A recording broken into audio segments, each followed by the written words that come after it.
Hey everybody, welcome back to Terps Esports. Live from College Park, my name is Ryan. And my name is Alex, aka Gumi. And tonight, the Terps Academy team is taking on the Oklahoma City Community College in the second Division IV NECC Nationals playoff game. So, let's make sure we show Academy lots of support in the chat tonight. We don't see them all that often, so it's a total treat when we get to stream them. That's right.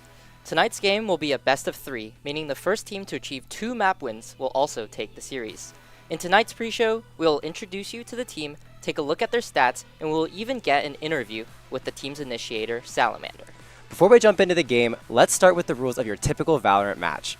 If you've never played the game before, Valorant is an objective-based FPS game where teams of 5 players compete in 2 12-round cycles against each other. The main objectives of the game is to plant the spike, defend the spike, manage economies, and create strategies to dominate the round. You don't want to miss out on this. Tonight, like Alex mentioned, the Terps are going up against Oklahoma City Community College.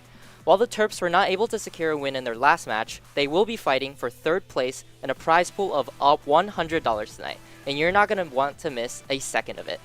Now it's time for us to introduce to you the members of the team. We're also going to be taking a look at their stats as well as describing their specific roles. Starting off, emerging from the shadows is Justin, the team's controller. As a controller, the team is relying on Justin to cut off enemy vision and to hold down the fort on defense.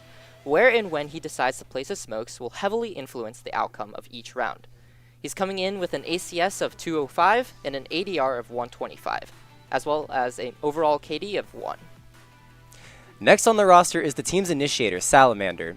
He who holds the information holds all the cards, and as an initiator, the team is relying on him to use his utility in order to make fights more favorable. He's got an ACS of 201, an ADR of 136, and a KD of 1.08. Make sure to keep an eye on him because we'll be talking with him later on in our pre-show. And next to him, we have Moose as the team's sentinel in IGL. His character's abilities allows him to anchor down sites, and his role as the IGL makes mid-rounding calls, makes him very important for the team's macro positioning. That's not to say, though, that he's lacking in mechanical skill. Coming in with an impressive ACS of 266, an ADR of 172, he's averaging over a kill per round.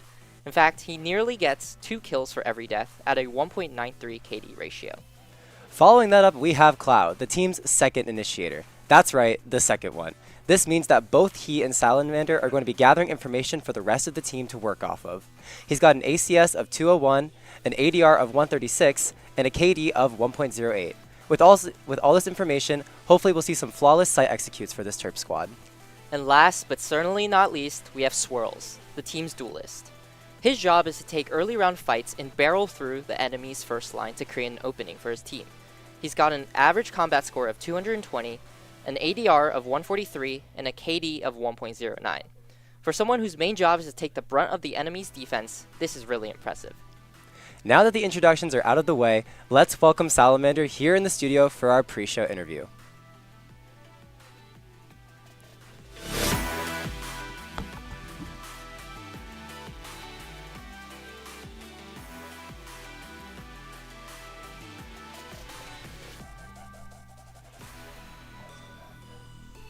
Hey Salamander, it's so great to have you here. How are you doing? Are you excited for tonight's match? Yep, me and the team are very excited.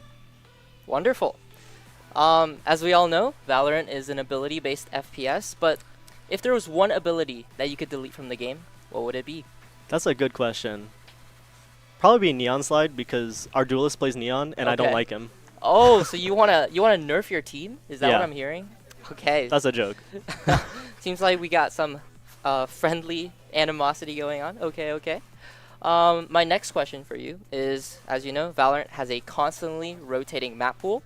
What is your favorite Valorant map and why? It's kind of a hot topic, but I really enjoy Sunset. Okay. It's a smaller map and it encourages a lot more gunfights, Yeah. and I think it promotes playing an aggressive playstyle, which I really enjoy. Yeah, and with the new patch, Sunset is actually coming back in, so you'll be able to play that a lot more. Are you excited about that? Yep, hopefully. Yes. All right. And for my last question, as you know, this game has immensely high stakes. If you guys win, you'll secure 3rd place and a whopping $20 each. Yes! Yes! What will you be using that prize money on if you win?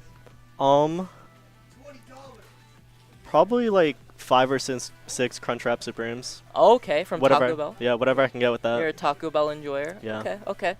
Well, I wish you the best of luck. Hopefully, you'll be able to get the Taco Bell that you so desired.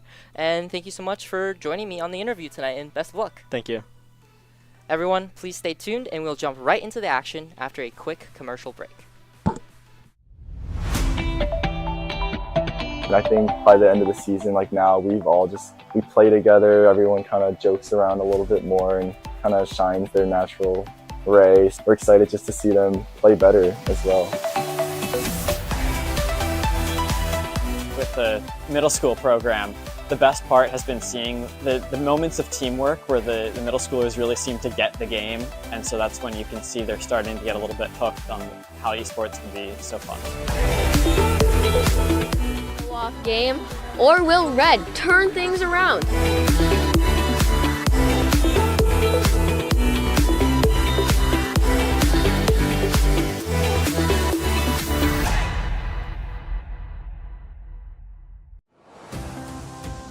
Terp Adventures. Take flight at Stamp.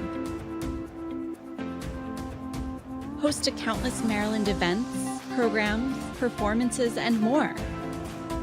Feed your body. Feed your mind. Feed your soul. Let your talents soar. Dance. Sing. Perform. Find your thing. Join more than 800 student organizations and clubs. Find community here. Leadership lives here. Art thrives here. With space to grow. We're all just kids at heart. Let your imagination fly. Compete, play,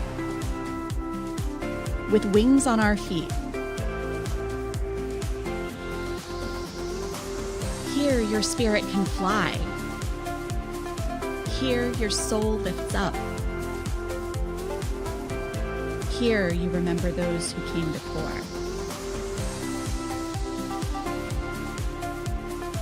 This is STAM. This is the center for campus life, where Terp adventures take flight. You belong here. Come fly with us.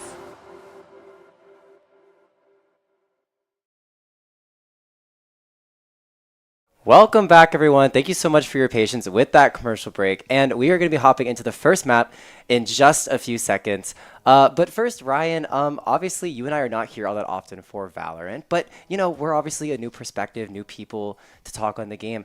I want to know your thoughts. What do you think we're going to see from this Terp squad tonight? Yeah, I'm super excited to watch the Terp squad. I've heard some great things. NECC fighting for that third place, fighting for that $100 prize pool. I'm expecting to see some great plays, maybe some aces, you know, some nice clean victories. How about you, Gumi? What are you expecting? What are you looking forward to? Honestly, he mentioned it in the pre-show. He mentioned that his teammate really likes to play Neon. And you know, I love me some Neon gameplay. I mean, she just makes the game look so not Valorant, you know? And you know, I kind of want to see that. I want to see some aggression from I believe it I forgot the name of the player. Swirls. Yeah, Swirls, thank you. Yes. I was going to call him Swifts, but that's not correct. But Swirls, I want to see Swirls on that Neon.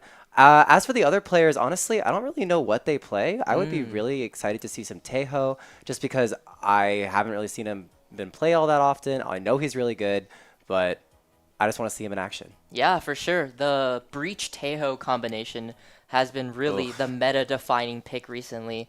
I mean, they just go together so well with the Breach stun with his fault line, as well as the Tejo guided salvo missiles. They really make some great plays for the teams that can pull it off. You know, you have to be coordinated, and I really think that the Terps Esports are the perfect team to do so. So hopefully we'll see some awesome utility combinations. Yeah, I agree. Even just sitting in the studio with these players, they just seem so comfortable with each other, so cohesive as a unit. And, you know, even outside of game, like, that is just something you really like to see from from your players. And so, yeah, I'm expecting big things. Yeah. I'm expecting that big $20, that big $20 check for each of our players. You know. Yes. And I just wanted to go back to your previous point about like the team, just being friendly with each other. I mean, earlier we were out there and they were bantering with each other, right? Having fun. Salamander was talking about removing Neon Slide from the game to debuff his teammates. And I think like just having that like team like rapport is so important, especially in a game like Valorant. I mean, like, it's a tactical FPS. Abilities matter, right? So they gotta set each other up and have good team cohesion and team play. Yeah, exactly. And even beyond that, just communication is so important in games like Valorant. Like you said, being cohesive, moving together as a unit, even just communicating the information that you find out from your own utility. Yes. And, if you know your teammates well, if you're not afraid of making mistakes in front of them, you know that they're not going to get on your case for it, then it just makes gaming just more enjoyable in general. And, with a game like Valorant, it's very tilting. Well, at least in my experience, it can be very tilting. But if you're with a squad that has your back, then hopefully it won't be as tilting. Exactly. Get yourself a 5-stack and just have some fun. Play some Valorant. And I think that's exactly what we will be getting today. Some fun, exciting Valorant. Yeah. The Terps will be going up against the Oklahoma City Community College. I don't know much about them, but it is a match for third place, so they are Right. definitely not a team to be underestimated. What is your score prediction for tonight? Do you think, can we take this down in 2, or is it going to go to a close map 3? What are you thinking? I'm a little biased. I'm gonna go ahead and give us the win, obviously, but Okay, I think we're probably gonna go to a 2-1 series. Not really based off of anything, just because I kind of want to see some Valorant. I'm not really basing it off anything. I'm just the vibes. What about Facts. you? What do you think? Yeah, I agree. I want to see this. I'm rooting for the Terps. I think that the Terps are gonna win, but I'm trying to see it go to 3 maps. I just want to watch some good quality Valorant, and the more Valorant, the better, in my opinion. Exactly. We'll see them play on a bunch of different maps. I think also for this patch, Sunset will be back in rotation, so that Salamander mentioned earlier that was his favorite map, so maybe we'll be able to see them play Sunset. It's something new, something fresh, something that they haven't really, played in a while because it's been out of the map pool. So it'll be interesting to see how they adapt to that. Yeah, and speaking of Sunset, I mean, that is a map that I don't know if it's the most recent map, but it is definitely a newer map. Yeah, which for means sure. obviously that players have to acclimate to, what the map sort of provides in terms of like characters and play styles. So my question for you is, what sort of characters do you think we're going to see on Sunset if it is picked? And I'm pretty sure it will be picked just because that's the one that he said that he liked. So Yeah. we might be seeing that. Yeah, for sure. As we mentioned earlier, I think the Taeho Breach combination right now is just so strong. So I think we'll get one of our initiators playing Taeho. We may get a Breach, maybe a Sova for utility. I'm also thinking Moose, right? He's playing our Sentinel. I've seen that he usually likes to play Cypher, so he'll probably be playing Cypher, locking down those sites on defense. And Swirls, I mean, he's been playing Neon, he's been sliding all around, getting those running headshot kills. So I think it's safe to assume that he'll be playing Neon. And let's see, Justin. I think Omen is a good pick for Sunset. Yep. Your classic, controller pick. Has the Paranoia, the Blind, super powerful utility, able to take a lot of map control with the smokes, and yeah. Yeah, honestly, the main reason I asked that question is because I'm not too familiar with the meta at this point, but what you just said sort of confirms to me that, we are going to see that very standard Omen. We're going to see the Cypher. Yeah. We're going to see the double initiator setup with a Neon or a Jet or something in that nature. And, honestly, maybe Classic is good, like maybe you stick with what stick with what works. And if that's what works for you, then go for it. Yeah, I mean, there's the classic saying, if it ain't broke, don't fix it. But, sometimes, innovation is also good. I think the Terps have been playing a little bit of Taeho, and that's the innovation. That's the new age, new agent meta that they're kind of leaning into. So, you keep some of your core, like, classic original staples, like Omen and Cypher. But, you know, mixing it up with the Taeho will be really interesting, especially because this is the first time that Taeho will be introduced in Sunset. So it'll be really interesting to see how, you know, teams use Taeho in that situation. Yeah, 100%. And I think it's kind of funny what you said. I couldn't get the image out of my brain. It's just like trading the Sova bow. Oh, so old-fashioned. Like who needs a bow and arrow when you have, you know, missiles and like a Rainbow Six Siege drone? Like who needs an arrow when you have that? Yeah, exactly. And, you know, you just have like an iPad that you know, you can place down 2 missiles anywhere and they do like, I don't know, like 60 damage each time you get hit with them. You know, it's no big deal. Yeah, I mean, who needs shock arrows when you have like an explosion? Yeah, exactly. I mean, we all know like explosions go boom, like that's awesome. Right. Yeah, but anyways, I'm kind of curious because, you know, this is our first time casting Valorant.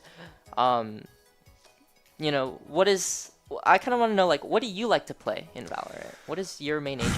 So I usually play Killjoy or Gecko. I'm somewhat of a don't want to say support player, but like I do like gathering intel for the team. So sometimes I'll play Sky and stuff of that nature. But I honestly don't play the game all that often, but when I do, those are the characters that I do play, and I do like playing that supportive role. But I know you mentioned, because we talked a little bit before, Yes. you mentioned that you play Astra. Yes. Are you like also a controller main, or is it just like Astra is just the one character that you play? Yeah, so I do, you know, before Astra, I played a lot of Omen. So I think I've just always been a controller main at heart. But when I picked up Astra, I mean, she was just super fun for me. I really like to get pretty analytical and kind of, you know, help out my teammates across the map. And Astra's global utility with the stars really allow me to do that.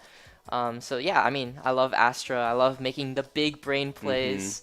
And it's been super fun just playing with my friends. Yeah, I remember when Astra first came out, I also spammed her a ton. Yep. And she was so much fun to play, especially, like you said, just having that global utility.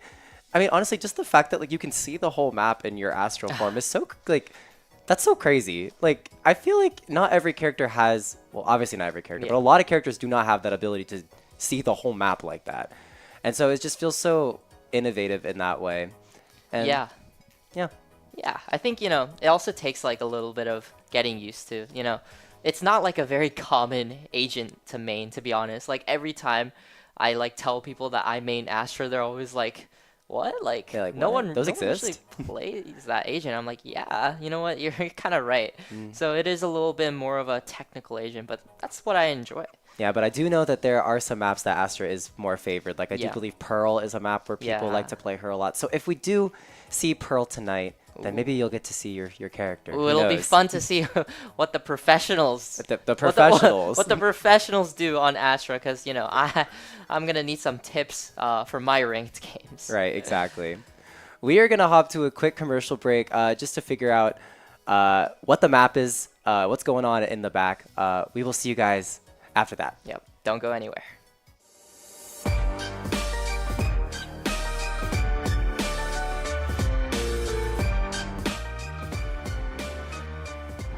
My name is Subin Kim, my in-game name is Carrots, and I'm the controller of this team. My name is Hannah, my IGN is Tuxedo Sam, and I play Sentinel for the team. My name is Sima, my in-game name is Care Bear, and I'm a flex. My name is Megan, my IGN is Giraffe, and I'm an initiator. My name is Sophia, my IGN is Soap, and I'm an initiator. Hi everyone, I'm Ayush, my in-game name is Dulcexo, and I'm the coach. For me, I think it was just really interesting to see like our names on like social media and like on a website. I'm just like, whoa, my name is on a website but so I think that was like the number one thing that kind of like just it brought the realization of like what kind of team I'm in, like what kind of position I'm in. Meeting them. It's like hard to make a woman and non-binary friends in Valorant, so it's just really nice that we have like a team specifically for that. The studio. Yeah. Oh, the studio. The Oh, studio. I didn't even know that existed. I didn't know that existed until like remember like when we first talked about the studio. I was like, "What's that?" When I first went to the room, I was like, "Oh, there's cameras and lighting." I'm just like, "That's Nice computer. nice The computer." monitors So were true. crazy. Winning. Yeah. Also true. Yeah. W winning. Getting into that. Yeah, that, Yeah, I feel that like was pretty That's cool. plastic. hey.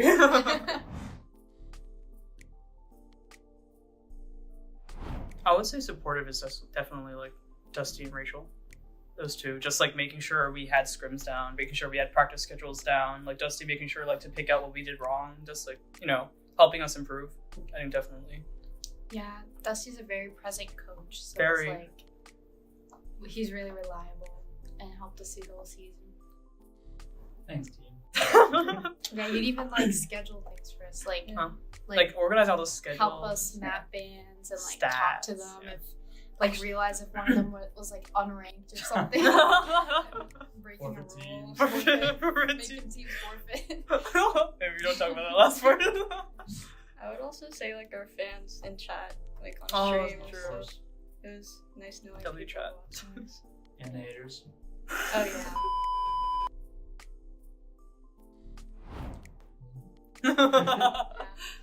Improve in the higher division. Yeah, it is definitely more challenging because we're in a higher division now. But I think we could with our coordination. I definitely think we could. We need to bring home another one of these.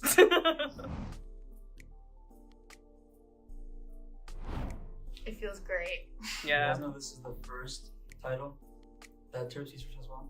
Wait, seriously? And by really? women. Oh, seriously? Oh, First time. cool.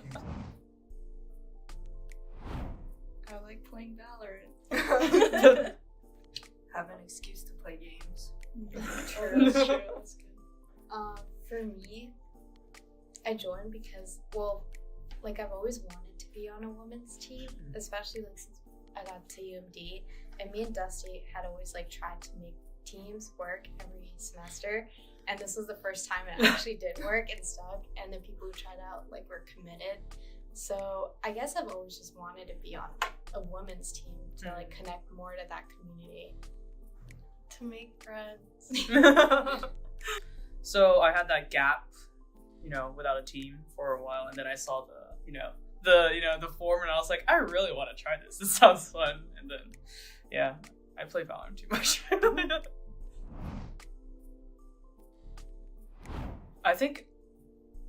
First of all, I did not imagine me being IGL when I first started because I am outside of my Lilac team. I am known as the no brain, only aim chamber in comp. So I did not imagine myself being IGL. But I think it's there were some difficulties in the beginning because no one I wasn't used to giving out comms. I was just very confused. But I think now it's just the amount of trust that my teammates give me when I give out comms and the amount of coordination that we have. I just love being IGLing because I trust that things will work out.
I'm Greg, also known as Sind, and I'm an initiator player for the Valorant Premier Team. I'm Kazu, and I go by NJV, and I'm the coach for the team.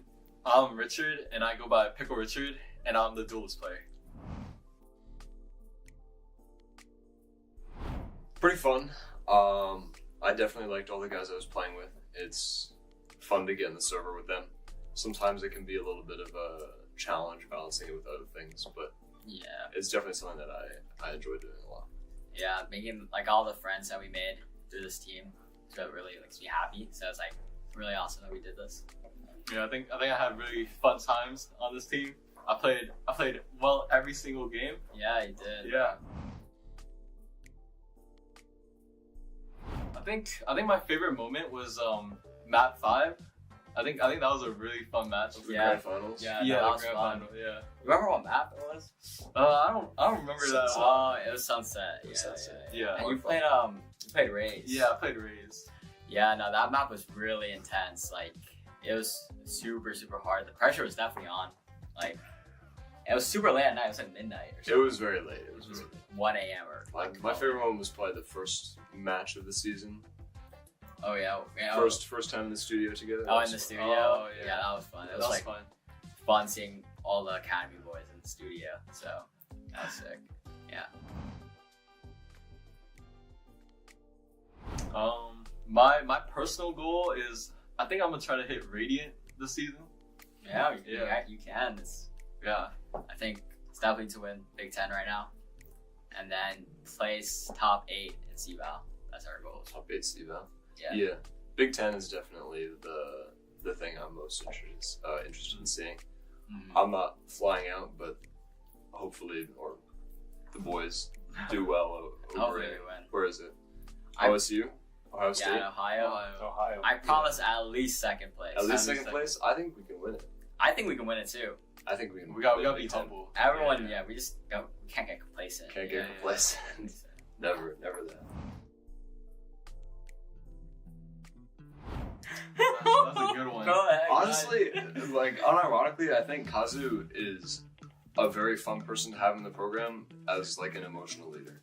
Even though he doesn't always, sometimes things can get a little disorganized with Kazu at the helm. Yeah, no, for sure. Yeah. But yeah. For as much flack as we give him for being terrible at the game, he's actually. Yeah, if you watch our he's games actually a very while I play, you'll be surprised. Like, I hear House this guy might coach a lot. Yeah. Like, a weird amount of time. But I think Kazu's a great addition for him. I love him. Yeah, I love He's how great. You love Valorant. He's very wholesome. He is very awesome. Yeah, He's radiant. Remember that. I'm ready to remember that. Yeah, and his timeouts have improved a lot too. As someone who's seen him coach over the last like 2.5 years. Yeah. Your old timeouts were. Yeah, that was when I was great. a little baby boy coach. Yeah, but now he's improved a lot. Yeah. I really like having him as a coach. Thank you, Gregory. Wow, this is great. Let's do this more often. That's the most praise you've ever heard. He got an ego boost for free today. Yeah. That was awesome.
Hello everyone, welcome back after that extremely long break. We profusely apologize, but things are now figured out on the outside end. So now we are going to get into this match. Hopefully, fingers crossed, very soon we'll get into that the draft phase. But there was just some issues with, you know how production be. Whenever you don't want something to go wrong, something goes wrong. It goes wrong. Exactly. Right. So just a few little fires to put out. But now that we grabbed our fire extinguisher. Exactly. And our production outside, they're the firefighters. Oh, yeah. So props again to clutching up. CJ, broadcast team, the managers, everyone who helps makes this possible. Love you guys. Yeah. Heart emojis. Exactly. I mean, like, if we didn't have them, like, where would we be? Yeah, at, we would just be talking to a wall. Yeah. Which we were for a few minutes, actually. But Valorant. Valorant, yes. Valorant, I yeah. am excited for the Valorant action to begin. I mean, I've been waiting all day for this, and I just want to see the Terps take a dub. I know. Like, there is something on the line for them. It's not like, it's not only about like, I mean, like, yes, winning is always great, but like, we joke about it, but it's still, is still some prize money there. I mean, I've never won anything from video games, so I mean, like, yeah, that's Look, pretty $20 cool. is $20. I'll take it when I can get it. Especially as we all are, broke college students. That is Exactly. the demographic we're looking at here. Exactly. I mean, the $20 that could feed the entire team. I mean, with $20. I mean, like. Could you? It depends on what you eat. You'd have to ration it out, but yeah, You're you right. could. Well, good thing they all get $20. Exactly, so that they can all get their own McDonald's meals. Exactly. And yeah, I mean, it's actually a good question. If you won $20 from a Valorant tournament, what would you spend it on? What would I spend it on? Okay. I think me personally, I'd be eyeing up the Valorant store. you Oh, know? okay. Get myself some Valorant points, wait for my night market to come out and see like what skins I get, I recently picked up a Vandal skin. Okay. Which one? It's Gaia's Vengeance. Oh, okay. If you know that one. I do. But yeah, I love that skin. I picked that one up, but I'm looking for a Phantom skin. Right now I'm just rocking a default matte black Phantom. Oh my gosh. So wait, do you not get bored? well, I don't want to spend too much money on the game. That is actually but so fair. if I had $20, that's what I would spend it on. Maybe Oni Phantom is one of my favorites. But how about you? What would you spend it on? If I won $20 from this tournament, I can't lie, I would be looking at food because I am actually the worst person ever when it comes to feeding myself, specifically lunch. Like I am awful because I don't have a dining plan. So I don't go to the dining hall in the middle of the day, which means I have to bring food onto campus. But I don't do that very often. So I would buy Panda Express from Stam. Yeah. Now that my explanation's over, we can finally get into what we're actually all here to see. Yes. This is our first map. We are here on Lotus, Oklahoma City on your left, on the green, defenders first, and then UMD on your right on the attacker side first. So. Yeah. And looking at the composition, as we predicted, we have the Breach Teo coming out. It's Cloud and Salamander, our amazing initiator duo. Looks like they'll be locking in that Breach Teo. I'm really excited to see what set plays they have set up. We have Swirls on the Raze, not on the Neon. Right. So I'm excited to see some double satchel plays, some grenade stun combos, and see Moose and Justin, as expected, on that Cypher and Omen, respectively. Yeah, but curiously enough, on the other side, Oklahoma City coming out with the Viper, Clove, Neon, Yoru, and Teho. What do we think about that comp? Yeah, so Yoru has been a very meta-defining agent recently. Teams are really running Yoru because of his ability to get a lot of information in his ultimate ability, as well as his, double flashes. So they're running double duelist, double controller. Very, very interesting. No sentinel on the side of OCCC, which, might leave them a gap in defense, which they are starting on right now.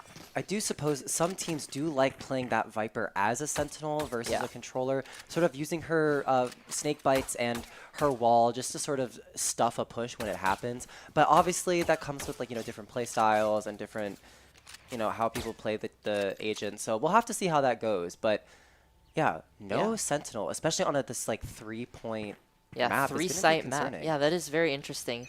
And we're going to head right into the pistol round here. The Terps are setting up for, it seems like a little default. We have Moose placing down the camera, scouting some information over towards a rubble as the rest of the site are waiting for pushouts deep in their spawn. And now looks like Moose got some information, and the rest of the team is headed over towards Mound. Looks like it is the Neon on the other team anchoring down this site. Salamander is going to go in with the Teho drone and clear out that site as Swirls gets the first entry on to the Neon, and they are able to take down the C site. Yeah, Salamander planting the spiker, going into this post plant, 4v5 on this first round here of the NECC finals. Let's see what the Terps can find. Ooh, and Yoru claps back as they retake with some kills. The Terps are falling one by one. It's all up to Moose on this late lurk. He's going to have to speed it up here. And unfortunately, Yoru, just in that off angle, is going to take out Moose. And OCCC are going to take the first pistol round. Yeah, Yoru, Cromsy on that Yoru, finding 4 kills in this pistol round. Very impressive. That means he's almost going to be to that ultimate. Like you said, the Yoru ultimate providing lots of intel for OCCC. And I mean, it's honestly great to have that up like second, third round. I mean, you just pop it when you can and you go find the other team. I think the Terps, I don't know, they seemed very confused. There were 3 players stuck in this corner on that C site. And I mean, maybe if they had played offsite a little bit, maybe played back near Mound where for the post plant, maybe that outcome would have gone a little bit differently. Yeah, for sure. But headed into the second round now, the Terps are on a little bit of an eco. Looks like Moose has a ghost, but everyone else is on classics. Going to head into a little bit of a default once again as Moose scouts out the A site and the rest of the team head towards B. Looks like they are also anchoring down on this B site, and it looks like they might be aware of Moose, who's just behind their corner there. The Terps are carefully scouting out, seeing what sites The are drone missed him. vulnerable. And Moose, he's able to now take a timing with that false information. He's going to sneak into B link here. Let's see if he's able to get that pick as the lurking sentinel here. This duel is going to be incredibly crucial. Just around the corner, in timing, Moose! Oh no! Oh. Okay, 1 for 1, not bad. 1 for 1, a little bit of sidesteps there, but he is able to get one and swirls.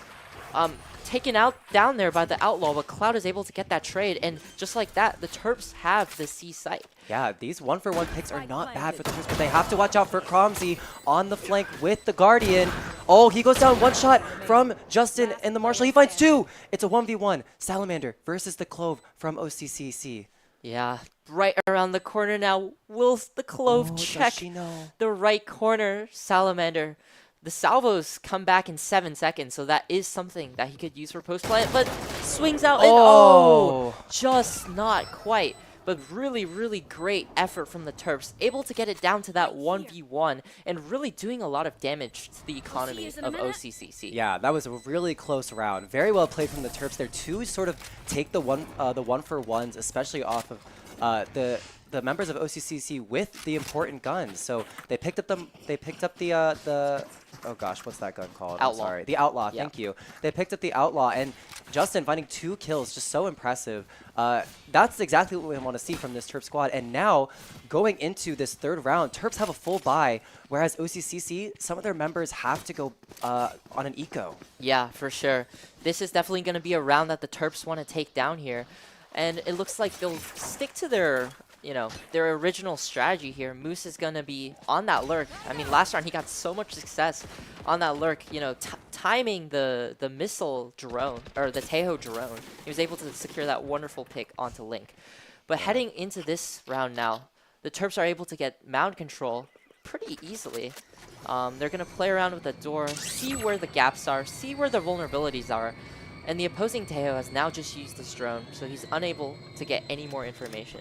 And it looks like the Terps are just going to wait this one out. But the Neon from OCCC playing in that smoke with a Bucky, that is going to be so something. dangerous. Yeah, that is incredibly dangerous. But it looks like the Terps now going to be rotating away from that C site. Maybe they like what Moose is seeing over on A, as they're going to slowly scale up with that Viper wall onto A. Yeah, this Viper is actually doing extraordinary things. I sort of take back what I said at the very beginning. She's definitely stalling out these pushes, making sure that the Terps don't want to push into her. But now as they push onto this A site, Cromsey here alone with the Bucky. Also has a Could Bucky be dangerous. in the back site. He's able to take down Swirls, and the Dimensional Drift comes out. He goes into his ult. And this is what we were talking about earlier with that information seeking. Gosh. Gets all the information of the Terps on tree, is able to flash, and things are getting dicey here. Sends out the fake clone, and there is so much utility being thrown at the Terps, and they are just crunched. They are overwhelmed by the amount of utility thrown out there by OCCC. Wow, what a fabulous play from Cromsey on that Yoru. Finding the pick, going into the Yoru ult, and then just stalling out the Terps. The Terps tried to place the spike, but the pings coming out from the Yoru allowed the Tejo from OCCC to activate his stun on the site and just sort of prevent the plant. And that's so unfortunate for the Terps, because that was their time for an advantage. Yeah. That was their time to, have the rifle advantage, and now they're on the back foot once again. Yeah, but it's all good. We go next as the Terps here look to speed it up onto a Rubble, quickly taking that control. Looks like we have some Stinger buys, and they might be a low buy gun, but they can be deceivingly dangerous. Vinny now using that Tejo drone, getting that information. They know a lot of people are stacked over towards a Rubble. And Swirl's taking a fight. It's a massive fight here in A site. Just around the box. They're able to trade that out. 4v3 now. And the Terps blinded up. And it's all down to Moose, who is on that late lurk. I mean, he, what can you really do here in this situation? That was such an unlucky blind from the OCCC Yoru, blinding Justin as he sat in that corner. Perhaps if the blind did not go off, he would have had more opportunities. And Moose is the last to fall in that round. 4-0, not the best start, but if I know anything about this Terp squad, it's that they are not ones to give up. Nuh-uh. They have that resilience. They have that willpower within them to keep on going. And heading into round 5, we are going to have a better buy for the Terps. You know, I'm interested to see what their strategy will be, and it actually looks like we're in a timeout. So the Terps will be, you know, discussing their strategies, you know, switching it up, seeing what can work. You know, they've been really leaning into kind of having Moose lurk on one site and the other team goes the other site. You know, maybe they'll be looking to switch that up. I agree, like you said. I think there is something to be said about switching up your strategy, especially coming out of a timeout like this. I think maybe they should try taking sites, you know, with a quick attack versus sort of playing this like slow scaling strategy, letting Moose look for picks, which he hasn't really found anything. He's lurking on these sites, and he really is like getting these flanks, and he's finding some amazing timings, but they're just not really working in the Terps' favor. So I wonder, coming out of this timeout, how the Terps are going to adapt as they have the this bye now. In the 5th round. For sure. And it looks like the Terps are heading into what seems to be a little bit of a default. And honestly, I like this. You know, get some information and then, you know, really strike the site that they're weak. Looks like we have a fault line coming out to avoid the operator, but oh no! The Yoru is able to get into that corner and really pick off Cloud, and now we're left in a 4v5 situation as the Yoru is able to TP out. Here we have... Oh my gosh. Oh my gosh. The Clove has lurked up into the spawn, into the back lines, and now the Terps have to look behind themselves. It looks like the Terps on A Rubble are not aware. Good pick. Swirls gets one, is able to back out. And this is honestly a really, really weird situation. Oh, but the Clove is located, and down she goes. It's now a 2v3 on the side of the Terps. Finally, the Terps finally have an advantage, and looks like they're going to group up here in A Rubble and start to take and scale the space, but have to be very careful in the corner there. The opposing Tejo is really just tucked. I really hope the Terps clear that corner, or else things might get a little bit dangerous. But going into tree now, the Terps are able to go into an open site. Yeah, completely avoiding that corner. Good for the Terps. Ooh.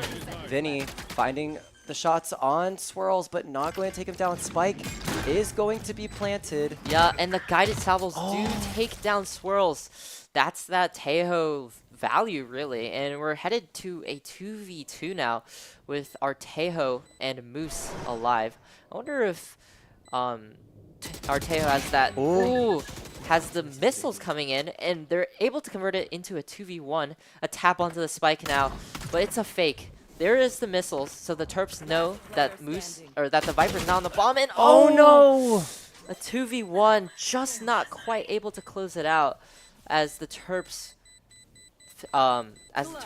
lose that 5th round. Oh, that is absolutely heartbreaking. I mean, you can see I believe it is Moose on that Cypher tucked in the corner while his Tejo counterpart is swinging wide, and maybe it's a bit of a miscommunication there. I think Salamander hit the utility on the Spike, and the Viper was 1000% off. And I think his positioning was just a little bit too far out, so it allowed Superman on that Viper to isolate the 1v1s and take the round. Very well played from OCCC, but, you know, it was close. We're almost there. We're almost hitting the mark. With every single round, the Terps are getting just a little bit better. And it'll be interesting to see what they do here. Again, Yoru is being really aggressive. Cromsy here on the Yoru, because he's able to TP away at any time. Spotted by the Tejo drone, stunned and paranoid, but he doesn't take the TP. And the Terps are going to scale up to him, get that kill, and they have an advantageous situation now.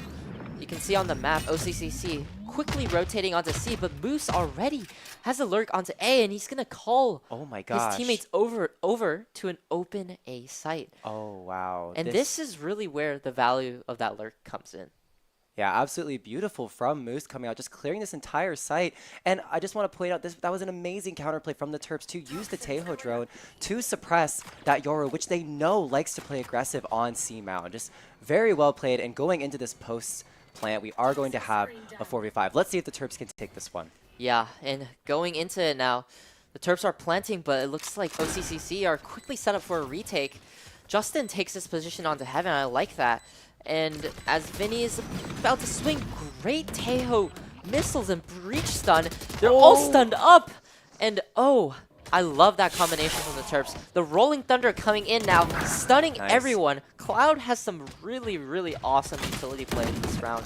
But Superman, again, being a thorn in the side of Terps, going in with that 2K, but it's no worries. Cloud is here. Now we're again put into this 2v1, but this time, Salamander and Cloud, the two initiators, are on opposite sides. Will Superman... Oh my gosh! Goodness! Wait, Superman... does he get the defuse, though? It's gonna be so close, and... Wow! Oh my goodness! 0.61 seconds, Superman again, with that clutch onto the A site. And oh my goodness. That round was looking so good for the Terps, and that is just so unbelievably unfortunate. And just, again, very well played from Superman on the side of OCCC, too. Again, just basically take a, what was that, a 3v1, 2v1? Yeah, just that 2v1. Another instance of the Terps maybe not having that communication, not being able to realize that, like, hey, this is a 2v1 and we are both isolated. Like, you need to swing with me when she swings me. Yeah, for sure. But going on to this next round now, hopefully the Terps will be able to bring this one up. Back. The Yoru TPs away. It looks like the Yoru loves to take these early on aggression and TP away whenever they can. So I wonder if the Terps will be able to maybe use that Teo drone to really suppress them. And Swirl satcheling in right into Superman as... It's a blender. It's really a blender on that choke. And it's a 4v1 now, with Justin being the lone man standing. I mean, the spike is all the way out in Narnia. All he can really do is... He does get that first pick. Wait, hold on. Any kill that he can get here is good to take some of the money out of OCCC's hands. And this 3v1 is scary, but, you know, Justin is top fragging for the Terps right now. It is doable. Yeah, for sure. You know, whenever you're in these clutch situations, it is scary, but being in controller, he does have the tools to really take down this clutch. The paranoia, the smokes, but looks like they're on an up-down angle right here. And unfortunate. That is so hard for Justin to win. Really nice try as OCCC gets their 7th round on the board. 7-0 in this first round of the NECC finals. The Terps, the switch has to flip at some point. Yeah. We're getting into these later rounds. It can be very demoralizing, especially with Yuki on that Neon having this operator holding down the C site so securely. But something's got to give. Yeah, something's got to change. And I think something that the Terps can really use to their advantage is that Armageddon, the Teho ultimate, as well as the Razor. You know, they can really combo that utility and take site fast. And it's honestly all about how they play that post plant. It looks like they're going to be diving into C here. Guided salvos pushing that Neon through. Swirl satcheling in, taking that space. And just like that, they have the C site. And it looks like they got C site without using the Razor or the Armageddon. But OCC now, with the fast retake, Swirls with an amazing Raze ultimate and amazing kills. And it looks like this time, Terps swings the round into their favor. Now it's a 4v1 for the enemy Clove. And they are able to get that first pick, but it's honestly really, really hard. The Terps playing Rubble, playing Mound, playing this 3v1 beautifully, and Moose. This guy has the flank, and Justin closes it out. We get our very first round on the board. Our very first round on the board. They knew where the Clove was. They took them out. Perfect post plant from the Terps, and once again, like we said, like they played that round fast. They said they threw caution to the wind. They said we're going to use our utility. We're going to get on this site. We know that the Neon is holding it alone. Let's just go, and they went. Exactly. And that's perfect. Exactly. They're running that double initiator, that fault line from the breach, and the guided salvos from the Teho. I mean, they have a lot of utility to just take on site. And looks like OCCC, they're just giving the site. You know, they're playing for retake. So the Terps are able to save some of their utility, like that Razor for the post plant.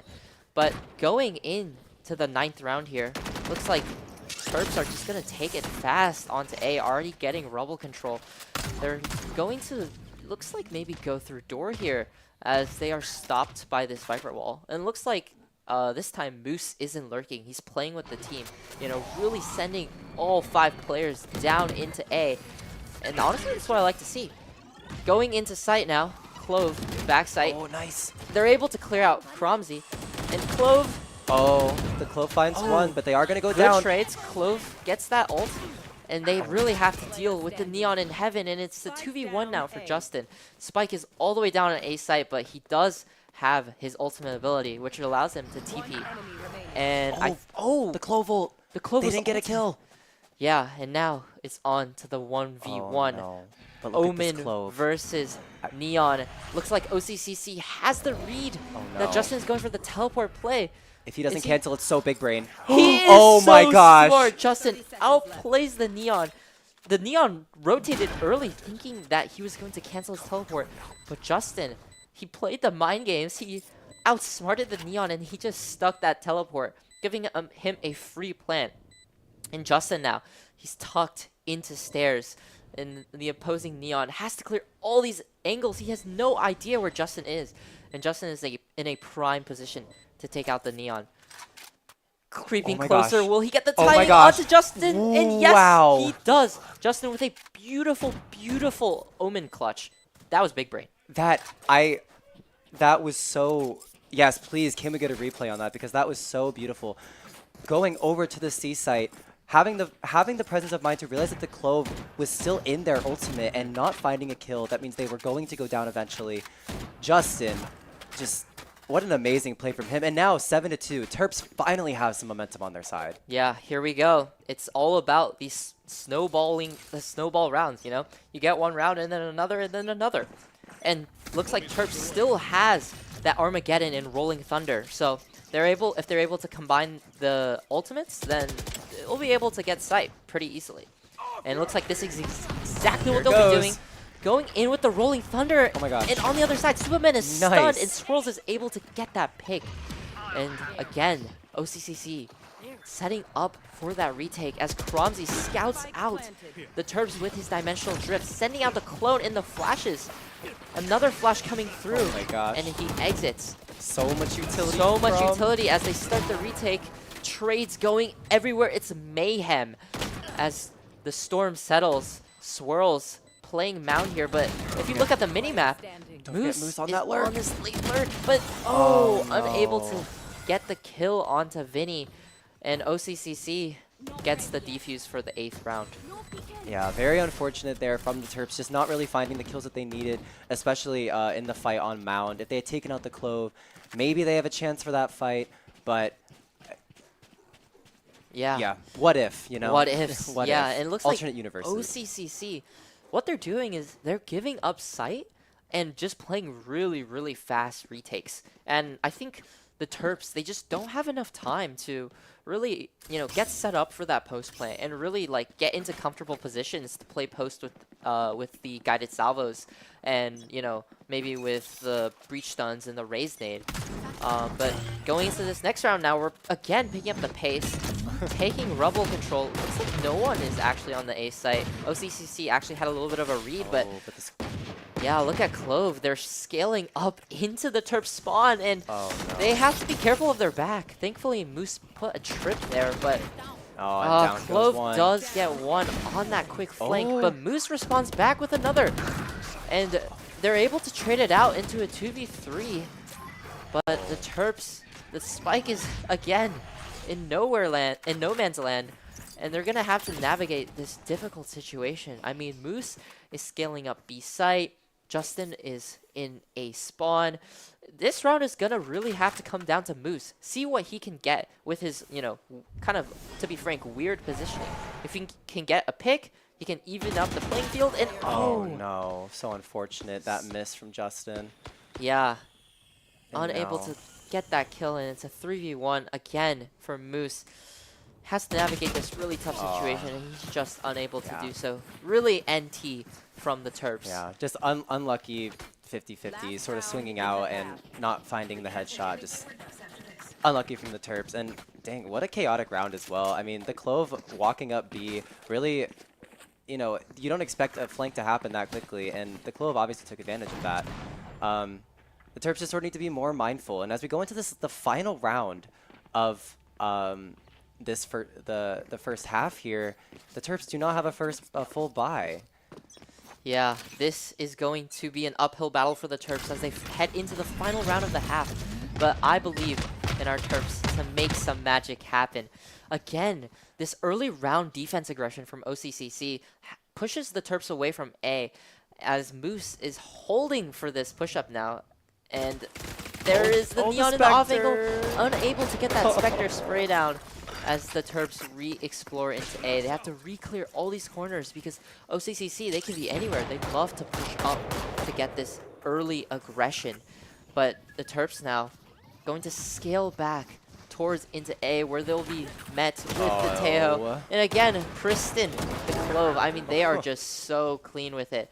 And Neon popping, popping the ultimate, sliding on the Terps, and Yuki gets a 3K, and it's 10-2 at the half. Absolutely brutal. The ultimate from the Neon just really securing that round for OCCC, and now it's up to the Terps to figure out, you know, maybe the Terps are a defensive-sided team. Maybe they have a defensive-sided team comp. Yeah. You never know. I feel like I was going to say this earlier, but I feel like Raze and Yoru are just so different. They're two completely different agents. They play nothing alike. Yoru has a bunch of entry potential, and while Raze does as well, Raze has no flashes. Raze has, you know, a bomb that's allowed to that allows you to take space, which is really good on a retake, not really as going into a site as Yoru is. And I think maybe the Terps are going to find more success on defense. For sure. Heading into this first pistol round now, the Terps taking early A rubble control with that guided salvos and the raised nade, and Swirls is going to be able to have so much information. Calling out to his team now, okay guys, I have a rubble, don't worry, focus on other sides of the map. And that's exactly what Moose is doing, anchoring down with the tripwire onto B.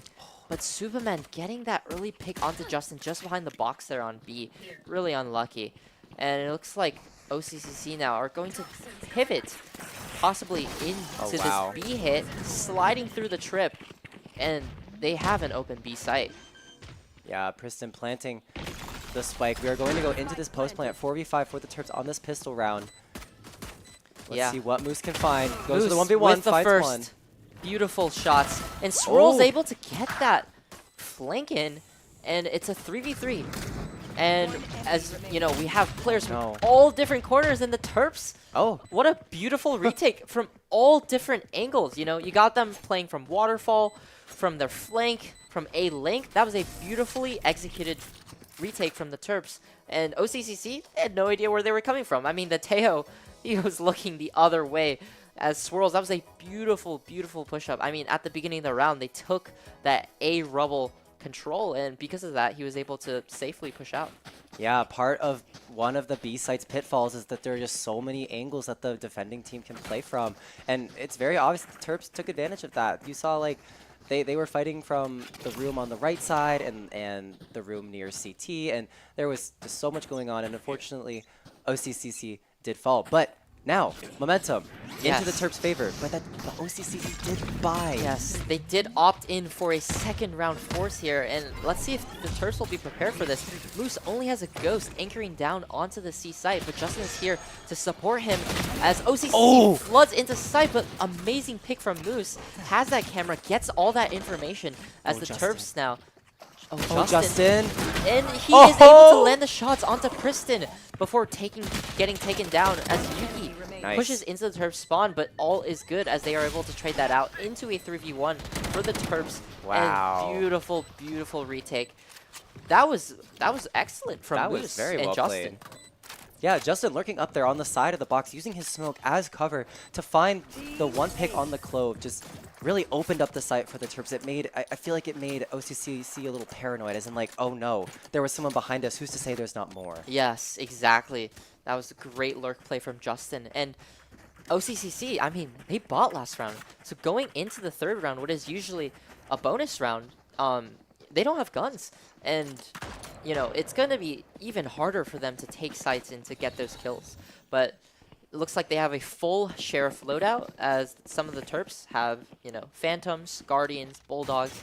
It's going to be an interesting round that the Terps are hopefully going to be able to take, as again, getting that A rubble control. Squirrels just double satcheling. The OCCC can't do anything with all this aggression. I love it from the Terps. Yeah, and another thing with the OCCC team comp, lacking a Sentinel means they have to be constantly watching their backs. Yep.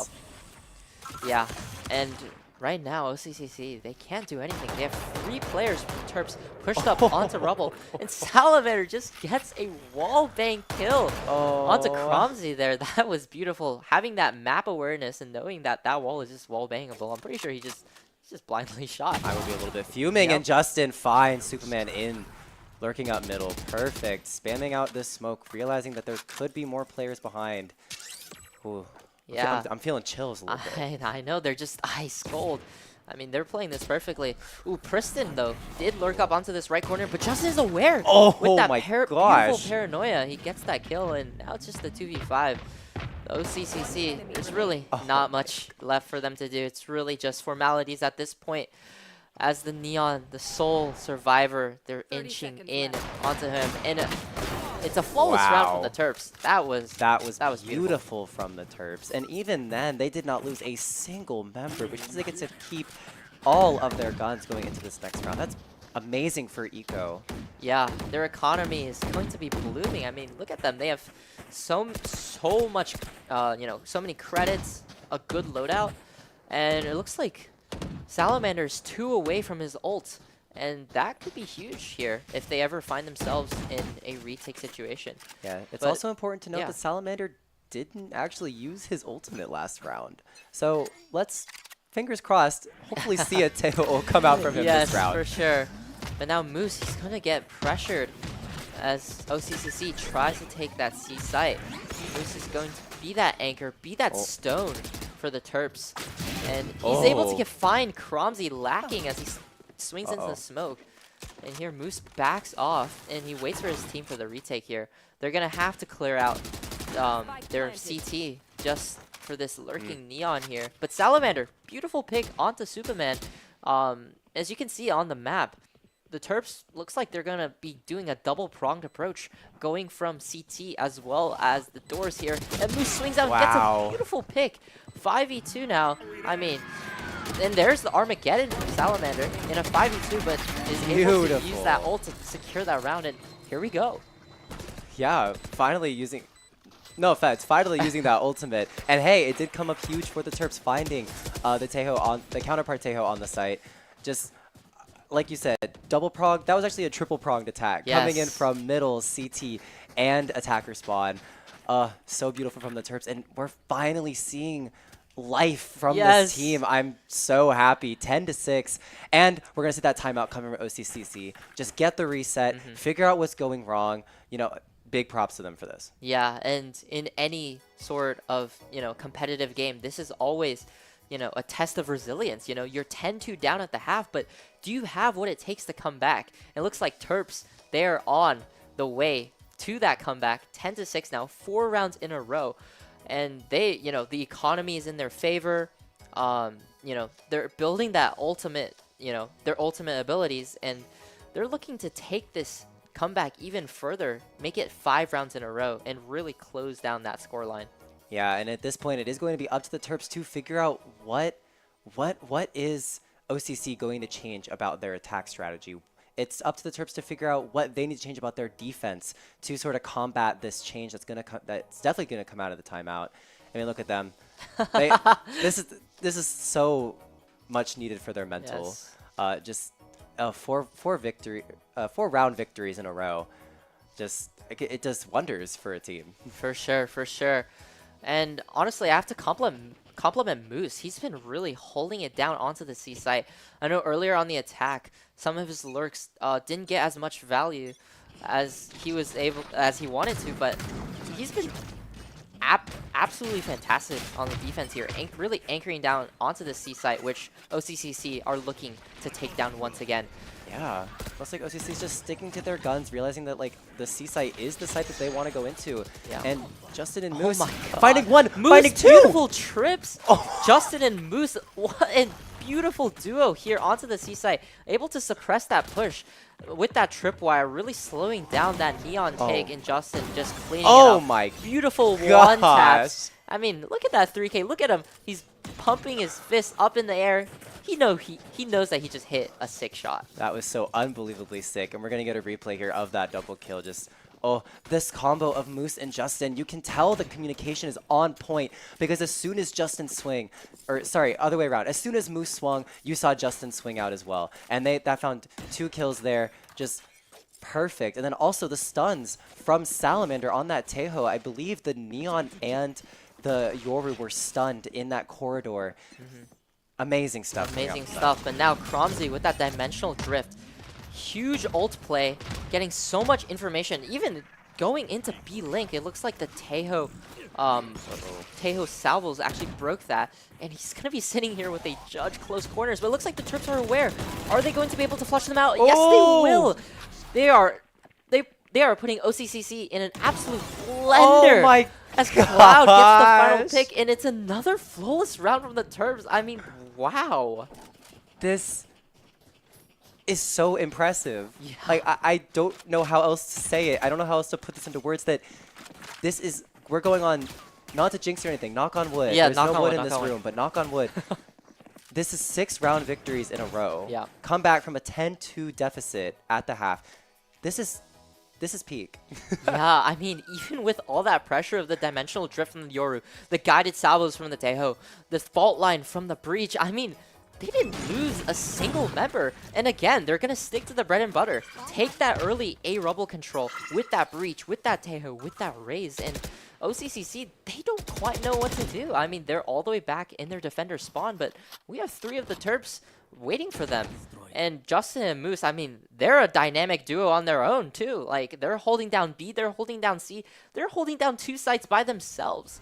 But Swirls now holding down this angle as the Armageddon comes in from OCCC.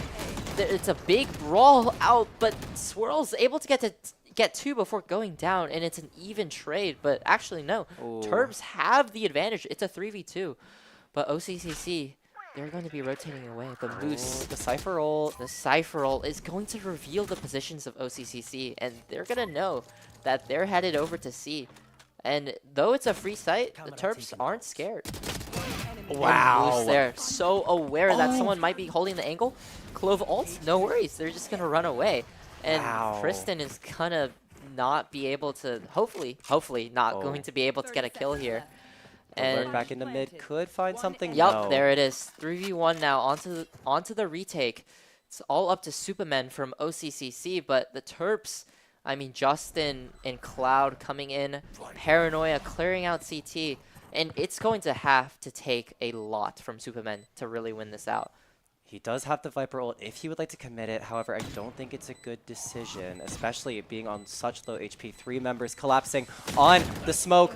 Superman finding one, but will go down to a headshot from Justin. Yeah, beautifully played as we get a close-up angle of Justin. That's our Omen main right there. I mean, that was, once again, really beautiful. Once, you know, there was a big fight over there in A rubble, but they were able to suppress all that utility and get numbers advantage. And even once Clove ulted, I mean, you know, just run away. The Terps just simply ran away, and they were able to put themselves in an advantageous 3v1 position. And now we're 1, 2, 3, 4, 5, 6, 7 rounds in a row for the Terps. I mean, come on. Scoreline, 9-10. One more and we're tied. Like, what more could you ask for from a series? And even then, OCCC is going to be on this awkward half bye. Like I said in the last round, something's got to give for this team. Yeah, and looks like the adaptation they're going to make is the B site. Flooding fast into B site, but then Paranoia catching into so many of them. Oh my gosh! In, perhaps a little boldly, but we're going to go in with the Rolling Thunder and the Raise ult. Enemies are concussed. Explosions happening everywhere as the Terps are able to use their utility. Retake onto site, and it's a 2v1. Salamander swinging out, and Moose getting that finishing kill, and oh my gosh, there has been so much chaos, but the Terps are handling it excellently. What even happened that round? That was just a mess of utility gunfight. But one thing I want to highlight in that fight is the breach ult from the Terps stunning. I believe I'm gonna go on a limb and say 4 players. I believe he stunned 4 players on that So site. many players. And that allowed Moose to sneak in through the backside and take out the Viper, who was in her ultimate. Yeah, that's a great point, Alex. The Viper did pop her Viper's Pit, and that's not going to be a tool that OCCC are going to be able to use on this round. And again, back to the bread and butter. Swirls taking that A rubble control, but OCCC, they're going to try and make some adaptations. Throw in that fast lane, that Neon wall. Neon hopping into back rubble here, but the beautiful flash from Cloud as they're able to get the trades and get the kills. I mean, it's just cleanup for it's the over. Terps. The round's over. In an instant, I mean, what even just happened? I mean, look at Salamander. He is just so pumped at that play. I mean, that was beautiful. I'm pumped at that play. I know. This is the Terps in the lead. Yes. And on top of that, this was the one chance, well, not the one chance, but the only chance that OCCC had to be back into this game with a decent buy. Yeah. Now they're back on an eco round, 10 to 11. That was crazy. Yeah. And honestly, like, you have to imagine the Terps have so much momentum, and OCCC are really going to be feeling that mental pressure. You know, they called even a timeout that we're in right now. I mean, they really have to reevaluate their plans on the attack side. I mean, the Terps, they have the lead now. They have the advantage. One more and it's match point. Yeah. They really need to find adaptations fast because the Terps, I mean, honestly, we are goats at the defense. We're so good. I'm watching these players and I'm watching them go from like sort of like, oh, I'm a little scared in this match. Like we're down 10-2. I don't want to take any risks. To walking out of a smoke in the middle of sight to 5 blinded players and just trying to take out each and every one. They're getting so much more confident as these rounds go on. Like, this is scary. Yep, and as they say, the more confidence you have, the better you are. I mean, like, they are aim demons right now, even with Justin. Maybe a little bit too bold of a swing through that beast smoke, but nevertheless, going into this round now, looks like OCCC are going to head into a little bit of a default. Not immediately taking pressure into one side or the other. You know, I think they've learned that if they're going to try and run through and really jam through the entry points, the Terps are just going to spray you down. So they are approaching it with something different here after the timeout. Looks like Yuki the Neon has that rubble control. The Teo drone coming in, trying to spot out that Cypher, trying to suppress him. But Moose doing so well to play back, to really anchor down this site. Not letting his trips go down, and he's just gonna wait for his teammates. And he finds gets a one kill through the Cypher cage. I mean, what a beautiful play. Superman lurking through B is able to get 2, but Justin is aware as he trains his crosshair. The timing is so bad, but Cloud is there to cover and get that trade as the Terps head into a 2v2 with Moose still alive. That camera getting information, and Cloud with that with that stun onto Vinny, and Moose with that Cypher ultimate able to get the information. Whoa, my beautiful anchoring from Moose and beautiful stuns from Cloud. I mean, that was just peak performance from the Terps. This Moose guy survived the entire push. Yes, he did. Found 2 players on the exit. Yes, he and did. still had the ultimate to finish up their. That's my goat. I don't have any words. Goat. I don't have any words at this point. Moose, he was doing all the lurking and attack, you know, being that Cypher, you know, trying to find those timings for his team. But, I mean, on the defense, he's really been shining. I mean, I think he was on the bottom of the scoreboard, but now he's 18 kills, really anchoring down that C site. If I was OCCC, I wouldn't want to come anywhere near the C site. But looks like, once again, they're headed back into Moose. Perhaps gonna do something with the Ural. He has Dimensional Drift back up again, as well with the Judge. Yep, as expected, he is going to pop this ult, possibly trying to scout out Moose and where he's playing. And Moose now, he's gonna have to scramble and honestly try to run away. I mean, this is scary, but Justin here playing that waterfall, getting that pick and running out. What a beautiful play. And though OCCC is able to get that plant down, they're at a 4v5 disadvantage.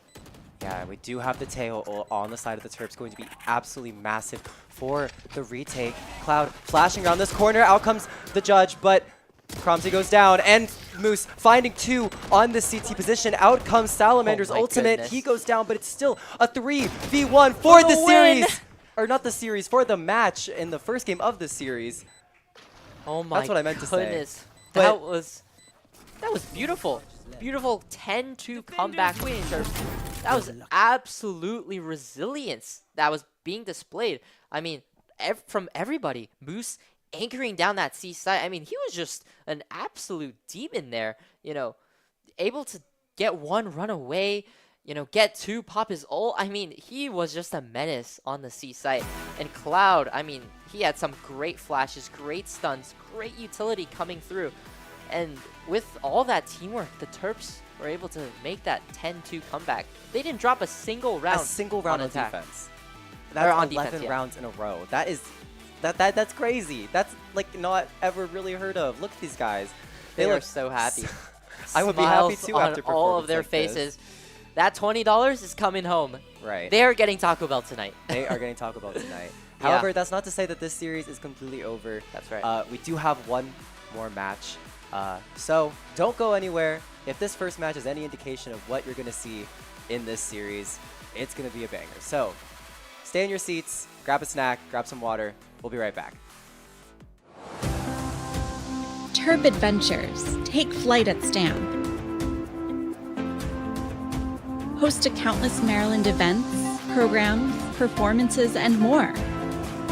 Feed your body, feed your mind, feed your soul.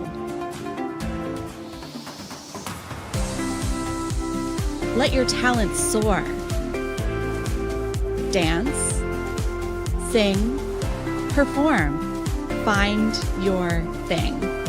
Join more than 800 student organizations and clubs. Find community here. Leadership lives here. Art thrives here. With space to grow. We're all just kids at heart. Let your imagination fly.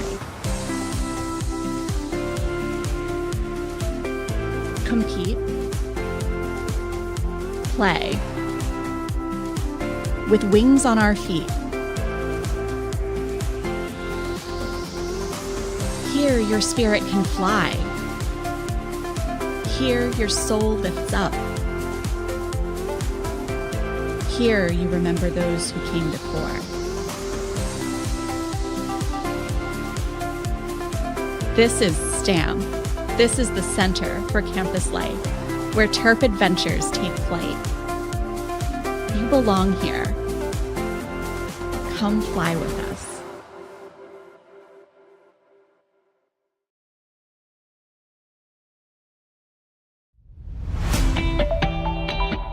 And I think by the end of the season, like now, we play together. Everyone kind of jokes around a little bit more and kind of shines their natural ray. We're excited just to see them play better as well. With the middle school program, the best part has been seeing the moments of teamwork where the middle schoolers really seem to get the game. And so that's when you can see they're starting to get a little bit hooked on how esports can be so fun. Off game, or will Red turn things around?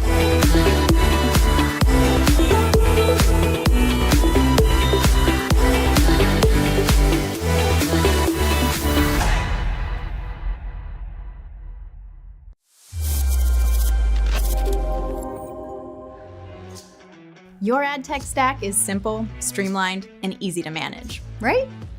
Yeah, right. If you're in ad tech, then you know you have a problem. Ad tech is messy, and your tech stack includes way too many tools to effectively manage.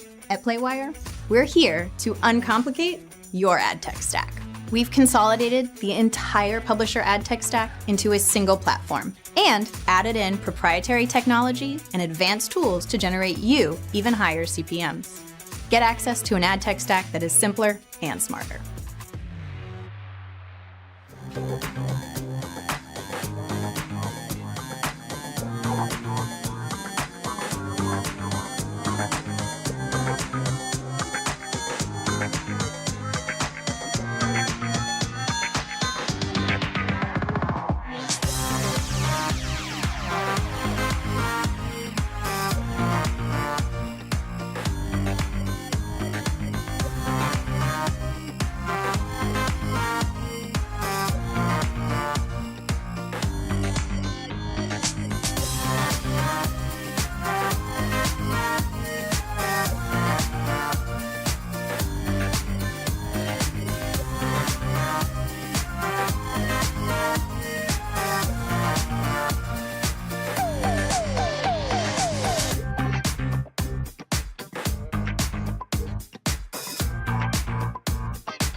Welcome back, everyone, for some more Terps Valorant action.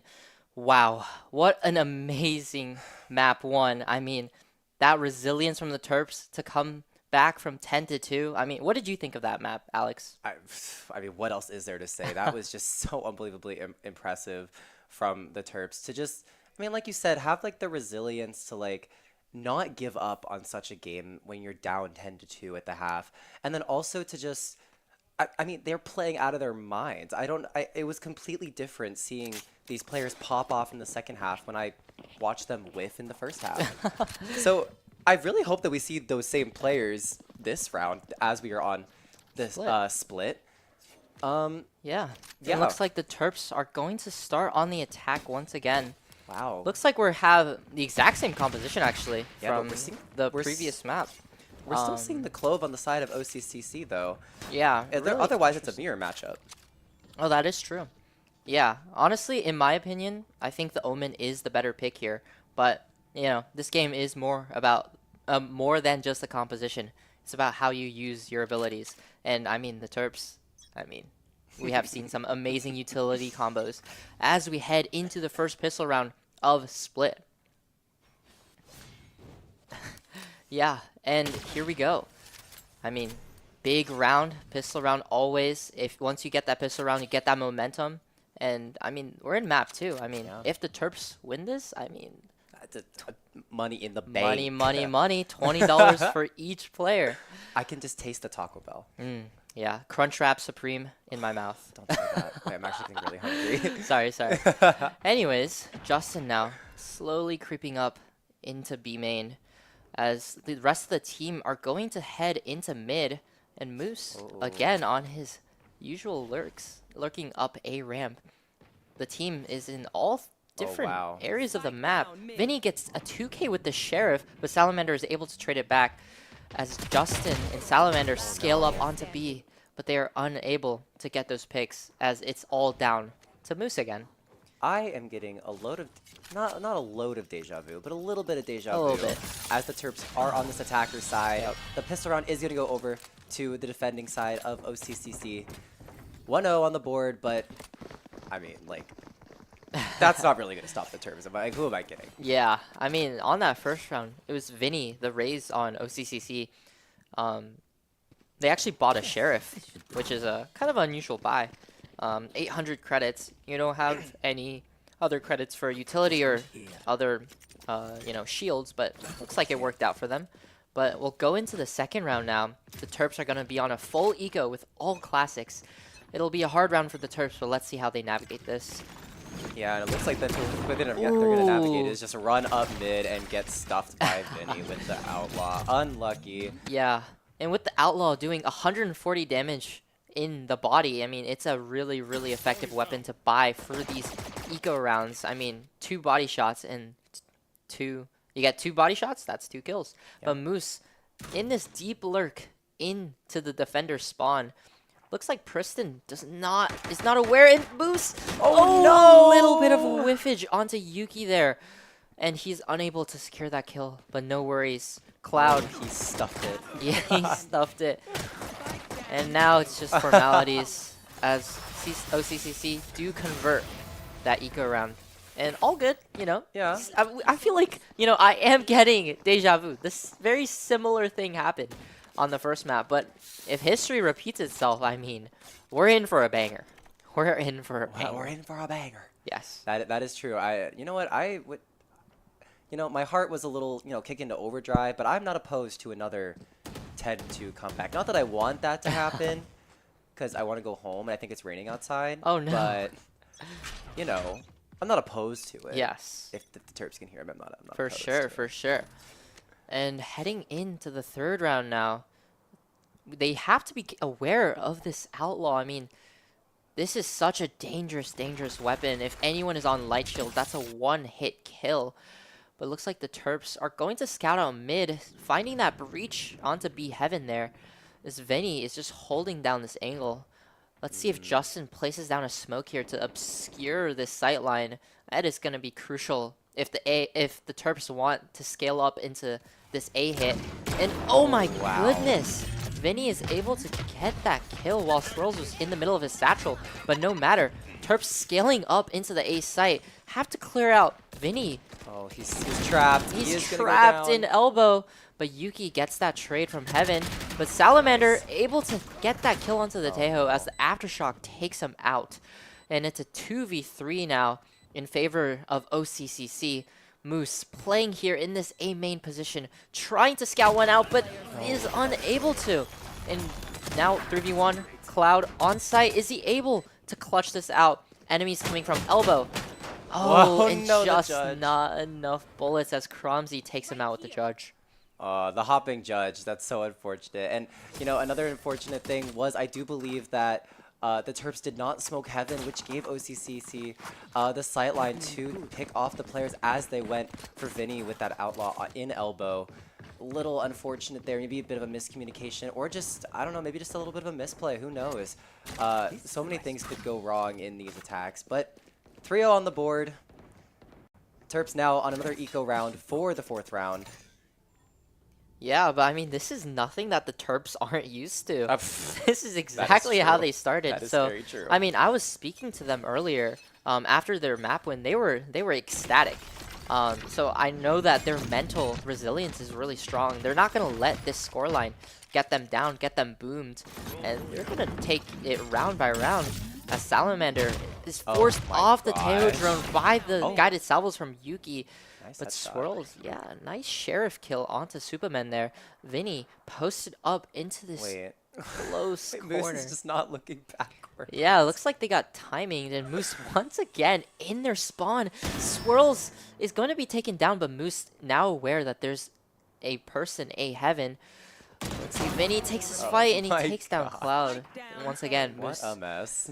is in a 1v3. They're aware of him, and there it is. There he gets the kill. He picks up the Phantom, and now they're aware of his lurk. Players coming in from all sides, closing in, and Kristen does get that kill onto Moose, and it's 4-0 for OCC. Oh, Moose, the timing there, Vinny hiding in the corner at the front of A site, and yeah, we're gonna see that timeout. Pretty standard for the Terps to go talk to the coach, figure out what's going on. But yeah, that unfortunate lurk A side. If only Moose had turned around, he would have had not a perfect shot, but he might have been able to see Vinny tucked in that corner. That might have saved his teammate on the breach. Just some humorous fails a little bit, but good to keep the spirits up. Yeah, for sure. And that's like, twice now that Moose has really gotten in to the defender spawn. And I mean, he was lurking all over the place on attack on Lotus. So OCCC must know that Moose is our resident lurker. He is going to be getting in to those weird positionings, on the flank. And OCCC, they're going to have to really take note of that and really watch their back because, you never know. Maybe Moose is just in your spawn. That is so very true. And honestly, I don't know how he gets this far back into the backline. Mind you, the enemy team has a Cypher. Yeah. So that means that he hasn't really been hitting any trips that would give away his position, which I think is super funny. But maybe that'll change in the upcoming rounds. And I think this might actually be an adaptation from the Terps. We see them grouping up near the A site. Let's see how this execute goes. Yeah, looks like it's going to be a fast A pop. I saw the fault line being pinged out there on the map. There is a little bit of aggression with a nade, and that makes the Terps want to reconsider as they walk down through sewers. Are they going to be spotted by this Teo drone? And it looks like they're not. They get a good timing, and OCCC, they have false information. But there is the counter Teo drone, spots out that Teo in B Heaven, and they're going to repivot back into A for an A site execute.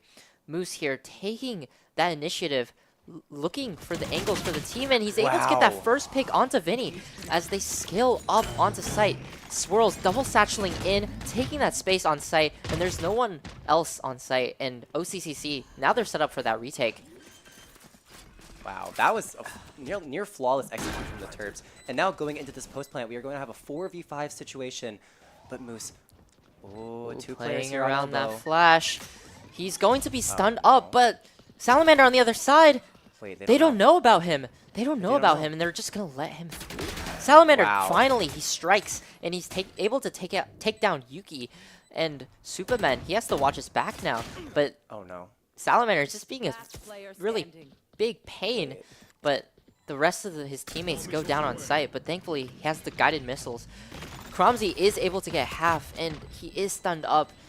But low time. Will Cromsy be able to get it? Yes, he will, as Salamander goes down.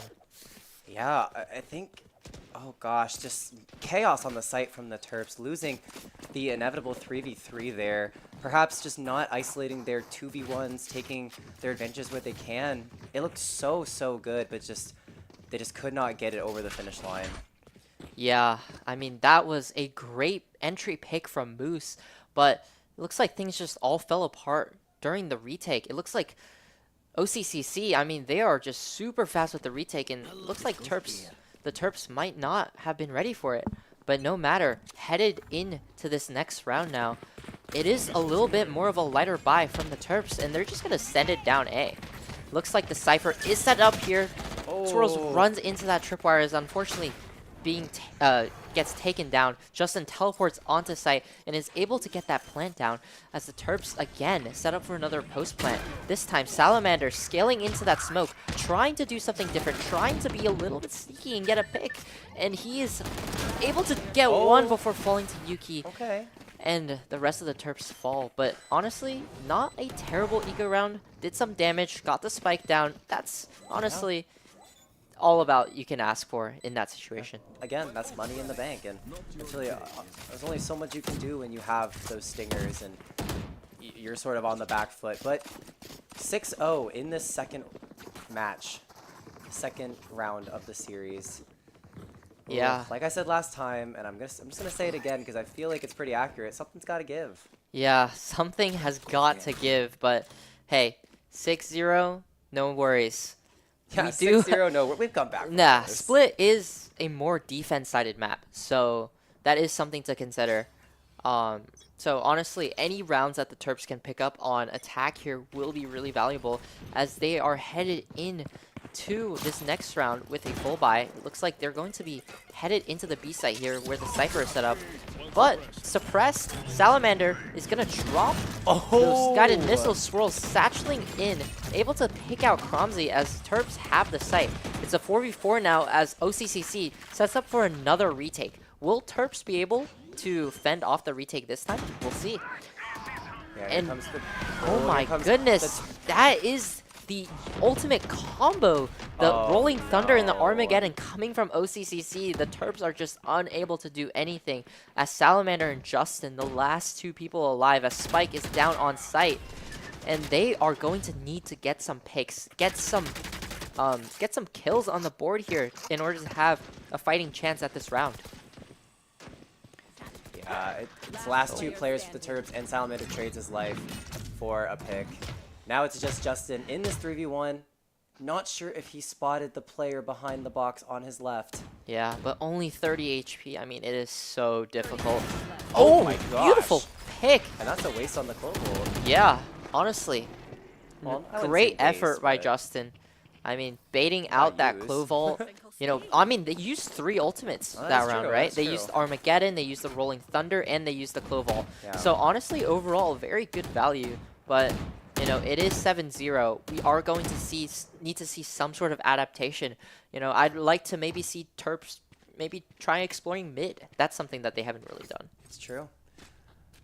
It's true. And on top of that, they do have these ultimates that would make a mid push easier. They do have Salamanders, Armageddon on that Tejo, as well as the way to make space with the Raze ult. So let's see what they do for this round. 7-0. For sure.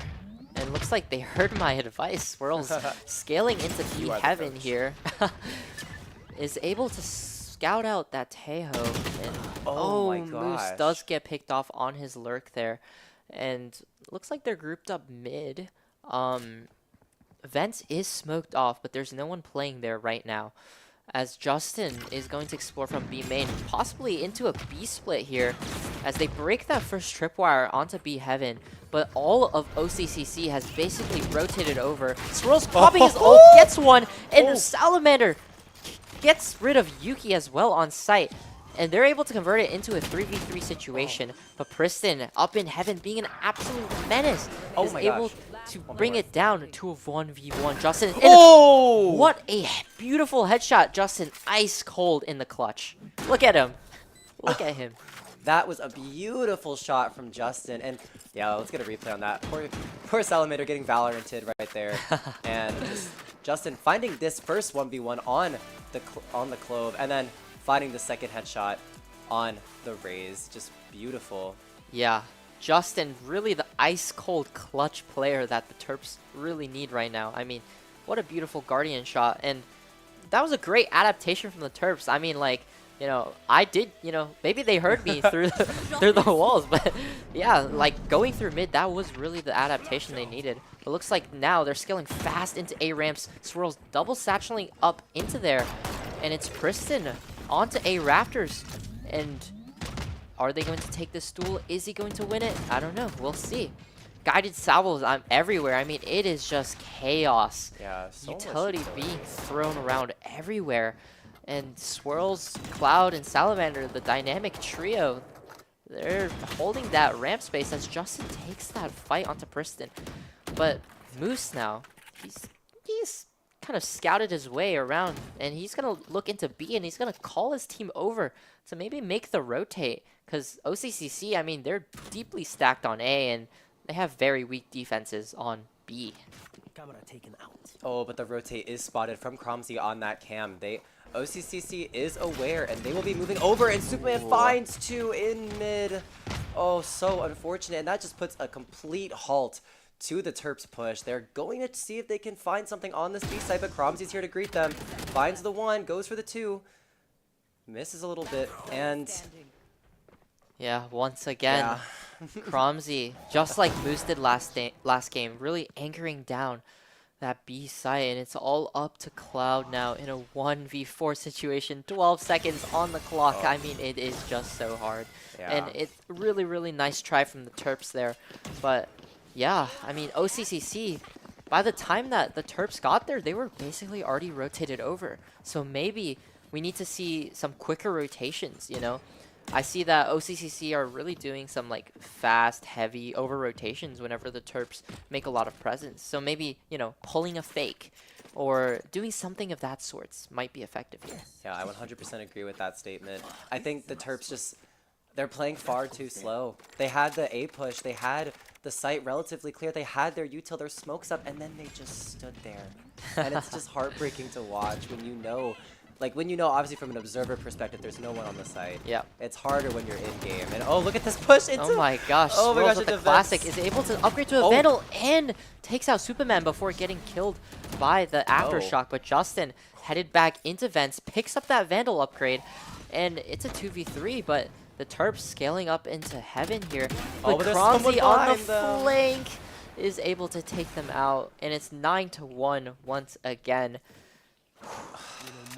I don't want to say it, but are you getting deja vu? I'm getting deja vu, and I mean, like, if the script writers do repeat the script, I like the way that this story ends. I do like the way that this story ends, but we do need a second round. Right. We do need a second round from the Terps, and you know, it might be this round. Salamander has that Armageddon online. Looks like they're all grouped up towards A. Looks like they might be headed into Cromsy, the Cypher, anchoring down in A there. They're going to have to break that entrance trip if they don't want to be sprayed down. They're taking it a little bit slower now instead of instantly satchelating in. Oh, never mind. And once again, Swirls gets taken down on the entry. But Cloud is able to clap back with that trade. And now the Terps are looking to scale up into ramps, into possibly A heaven. And looks like OCCC, though, they're all here to greet them. And Priston gets that kill onto Salamander. The spike is dropped, so knowledge is gained. Beautiful Paranoia couldn't get the second one. It's all up to Moose for this 3v1 once again. He's concussed, and down he goes. There was just so much util coming out, stuffing that push. The Terps they're just stuck in this A main position. They just can't get out. And I feel like I've seen most of the UMD pushes die at that same exact point. Yeah, for sure. I mean, Swirls, he's supposed to be the tip of the spear, but looks like he's getting just caught out in these double satchel plays. I mean, there's been so many times now where like Cromsy or just someone else has just really just taken him down while he's in midair, and this has forced the Terps to use their second timeout. Yeah, this is the last round, I believe, of the first half of the second game, which unfortunately does mean that the Terps are going to be going into this last round with an eco buy. So with the Sheriffs, with the Guardians, with the half shields, not really what you want if you're looking for a possible comeback. Yeah, but hey, hey, as long as they're able to get that second round, I mean, Split is a defense-sided map. And I mean, you know UMD, you know, I think they like to play on the defense. Would like to see, like, you know, Moose really anchor down those sites. But, you know, before I'm getting a little bit ahead of myself. So let's take down this last attack round first. I'll be interested to see what types of plans the Terps have been cooking up. I mean, mid, the one time that they tried it, they had success. So maybe going into that mid, you know, maybe trying a little bit of a default. I don't know. We'll see. Yeah, I agree. Just something needs to be swapped up here. You can't keep running into the same Cypher setup, just bashing your head against a wall and thinking it's going to work. That is quite literally the definition of insanity. Yeah. So, and Priston, they hear the orb and they're going to double swing. And oh my goodness, Priston with the 2K. That is detrimental. Yeah, that does hurt a little bit for sure. As the momentum immediately is halted. And Moose and Cloud, they're just taken down, and it's all up to poor Justin in a 1v5 situation. Yeah, I mean, if anyone can do it, Justin can do it. I 100% agree. It's extremely daunting. And I do believe they know that he is here because he took out the Clove. But, you know, last round, might as well try something. Yeah, you can never give up in these situations. Miracles do happen. And I mean, he does have that Omen ult in his back pocket. There's the first. Priston going to pop their ult. Going to TP away. Oh, no. Unfortunately, look at him. A little bit. But it's good to see that they're still being lighthearted. They're still having fun, you know, even when they are 11-1 down. I mean, that is the type of attitude that you really want to be portraying. You know, they're still having fun. They're being lighthearted. And they're going to hit a big reset when they go into the defense here. Yeah, I agree. Defense now. I think it's safe to say that both of these teams look relatively defensive-sided. Yeah. Not... Yeah, but I'm honestly excited to see what the Terps have to show for us on defense, because if you notice, Moose is at the bottom of the leaderboard again. Yeah. Which means, you know, something's going to happen. Yeah, something is going to happen. We'll see. And on the pistol round, Moose is going to be anchoring by himself onto that ace site, which is exactly where OCCC are going to be hitting with those guided salvos, damaging Moose a little bit. He's down to half HP already, as Salamander is going to be taken off guard by that weird off angle from Vinny, and Moose is able to get the first pick and the second. Will he be able to get any more? The third, and before it being taken down, but those were some beautiful ghost shots, able to bring the Terps to a 3v2 advantage as they head into this retake. Cloud, able to take this down, and Justin, position noted. Nice. Around the corner. And wow. Beautiful pistol round. What were you saying at the beginning of the round, Alex? Oh, you know, just in casually getting a 3K. While that, you know, that last headshot while blinded as well. Just so sick from him, and I don't know. Yeah, we could see it again. Gets the one, swings out, gets the one that's on ramps, and then looks back, peeks 3 players, and still manages to find the person with the spike specifically. Yeah. Just yeah, what he said.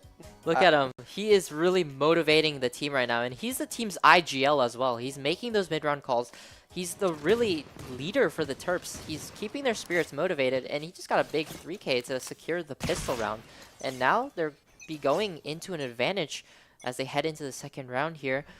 Looks like OCCC, they're going to explore into middle, putting those guided salvos into vents as they scale up into middle. But Squirrels is here to greet them with the Vandal in his hand. And Justin anchoring down the B site here as well. Part of the mistake that I do believe OCCC made when we were on Lotus was making a buy in the second round, and they have smartly decided to do away with that kind of activity and just sort of play it safe, take an eco here, and messy fight, but Justin's gonna come out on top. And there are 3 walking up mid, but they're gonna find Swirls! Ooh, Vinny with that quick headshot from the Sheriff, but they won't be able to retrieve this Vandal as Cloud is safeguarding it. And it's a 3v4 in favor of the Terps. And OCCC right now, they're a little bit stuck. They're going to scale up into male, but Cloud is there waiting for them. And, you know, if I'm OCCC, I'll be fiending for that Vandal. And oh my goodness. Vinny with that headshot, but Justin is able to take them down. Is going to give up that B Heaven control, but 30 seconds now for OCCC. They're going to have to get a move on. I mean, Salamander here on the flank. Do they expect it? Looks like they do. But Salamander is going to hold this close, play it patiently as OCCC. They're going to head into A with 13 seconds remaining. So smart from Salamander because now they might not know that he is on this attacker side. 8 seconds, the stun. Okay, the plant is going to come down. But the missiles! Oh, 4 seconds. Plant is going to don't happen. have the plant. That was beautiful utility from Salamander. Oh using my those guided gosh. salvos to force the opposition from planting the spike, and they just simply ran out of time. I mean, wow. That was a nail-biter, but the Terps are able to close it out. Just, dang, those Tejo missiles just stunning the planter. And, well, not even stunning, just threatening the kill on the planter. Just, oh my gosh, just great presence of mind from Salamander on that Tejo to realize that if we can stall for a little bit longer, this round will be ours. Yeah. But, like I mentioned earlier, now the OCCC has a bye. And it's going to be up to them to turn this round around, and Justin peeks 4 of them. Yeah, unlucky as Vinny gets the opening kill, and they're going to fast commit onto the B side here, double satcheling in, but the Terps are quickly rotating, and Moose, Cloud, and Swirls all getting their ones. Moose anchoring down this B side, throwing out the Cypher Cage, and I mean, it is just beautiful. Anytime OCCC tries to go for a full hit, tries to go through that choke, you have 2, 3 Terps players on the other side ready to greet them. Yeah, 100%. And on it, I think it's really, really cool that all 3 players decided to step up as OCCC was rotating onto the point. That just goes to show what kind of communication we're dealing with right now. A sort of, okay, peek, ready, 3, 2, 1, and everyone walks forward. There's no hesitation, peeking from the smokes, and it's catching OCCC off guard. Yes, for sure. I mean, the Terps, they're filling in the gaps wherever needed. They are filling up that space that isn't being watched, and there's just some great teamwork all around as OCCC, they're forced to save. We have 30 seconds now, you know. Go on the phones, maybe do a little bit of scrolling. I mean, yeah, I mean, there's really not much else you can do here. Gotta save if you're OCCC, trying to keep that economy from snowballing, and the Terps, they get onto their 4th round. Yeah, 4th round here, 4th and counting. Oh, just so impressive from the Terps here. And honestly, no ultimates were committed, and even Justin went down in those first few seconds of the round. Yep. So really well played from the Terps to pick up the slack and secure the round. And now we're going into the, what was this, 5th? Yeah, 5th round.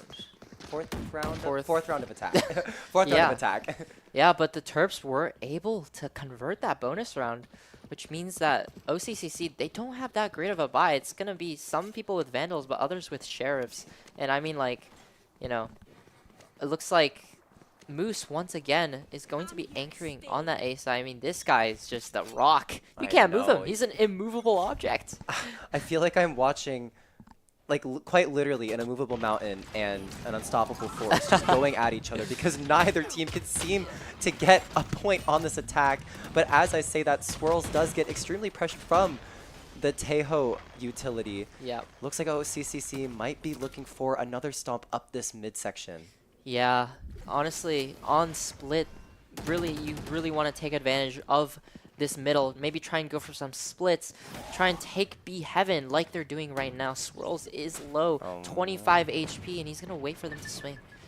Oh, but here comes the gets swing. one, drops down, and is able to get another as before he gets taken down, and Moose again filling up that space, able to trade out Superman, and Justin on the last. That Cypher ult from Moose giving the Terps the information, and Spike is in no man's land. I mean, look at it. It's all the way up there in rafters. And Justin with a clean shot onto Cromsy. It's all down to Priston, who has so much to do. Yeah, Priston rotating back to Garage to hopefully pick up a rifle. I don't believe they got one, and that is going to be it for them. Justin is just so clean with it. I feel like I've been seeing him get so many of these headshot kills. I mean, he is popping off right now, and so are the Terps. I mean, I don't want to jinx anything, but I feel like I've seen this before. I really don't want to jinx anything, but once again, I'm just seeing these players become completely new players. Once they have some kills under their belts, they're taking 1v1s, they're playing cocky, they're taking fights to OCCC rather than waiting for them to come to them. It's just, oh my gosh. Like, it's like night and day. It is night and day between the attack and the defense round, and we'll see what the Terps have in store for us. Drone. Now, again, very, very similar. Clearing out all of this mid space. OCCC now knows that there's no one playing vents. Will they do something about it? Who knows? As they try and maybe cross towards ramps with that Cypher cage. And now, Terps, they don't know if they've crossed or not, but Moose with this awesome camera has all that information. What is this? Oh my goodness. Yeah, I know. That's a really, really nice cam. I'm going to have to steal this. And, he spotted some toes. And now he knows. Gets and he one. Swings. Crazy. Gets one, and he's able to stay alive there. I mean, that's our anchor. And all of the Terps rotating onto this A site now. And all of OCCC are also at ramps. This is going to be a gnarly battle. And looks like OCCC, again with this beautiful camera, gets all that information just from their toes. I mean, we can see your toes, OCCC. Yeah. And, like, even then, the camera doesn't even get spotted. Oh, okay, never mind. It goes down. But it stayed alive for so long, provided so much information. Ooh, and Moose again getting another kill. This guy is just an absolute menace. Gosh. And now OCCC, they have 25 seconds left, but they are in no man's land. They are crunched. Swirls with a beautiful pick onto the breach, but they are able to trade it out in a 2v3 in favor of the Terps. But it's time.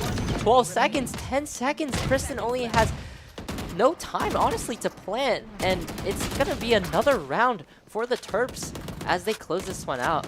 Yeah, very smart from Moose to realize that all he needs to do is stay alive on the site, and the Clove will be the last to fall. Very well played for Moose. Once again, just anchoring this site. It's like, I feel like he's literally solo carrying these rounds. Dude, he is. I mean, you could see OCCC, their initial plan was, okay, we're gonna push ramps, we're gonna take heaven. But, like, once Moose stopped that, they didn't know what to do. I mean, like, they just sat there for so long, and eventually they just ran out of time. Yeah, it reminds me again of what I said on the attack, where the Terps would sort of walk into ramps and then just get stuck because of all the utility that came out on the side of OCCC. It felt so very similar, where OCCC got stuck, but this time they got stuck in, like, the higher portions of ramps, like we're talking heaven. And it just made it so easy to cut them up and dissect them, attack them from every angle. Yeah, exactly. And I saw a little bit of indecisiveness maybe from OCCC. They didn't know what they wanted to do. And by the time that they had decided, there was no time left. And Moose just really smart, staying alive there and forcing OCCC to take a timeout as they try and reevaluate their strategies heading into this next round. And the Terps, they are just riding that momentum. Their economy is flourishing.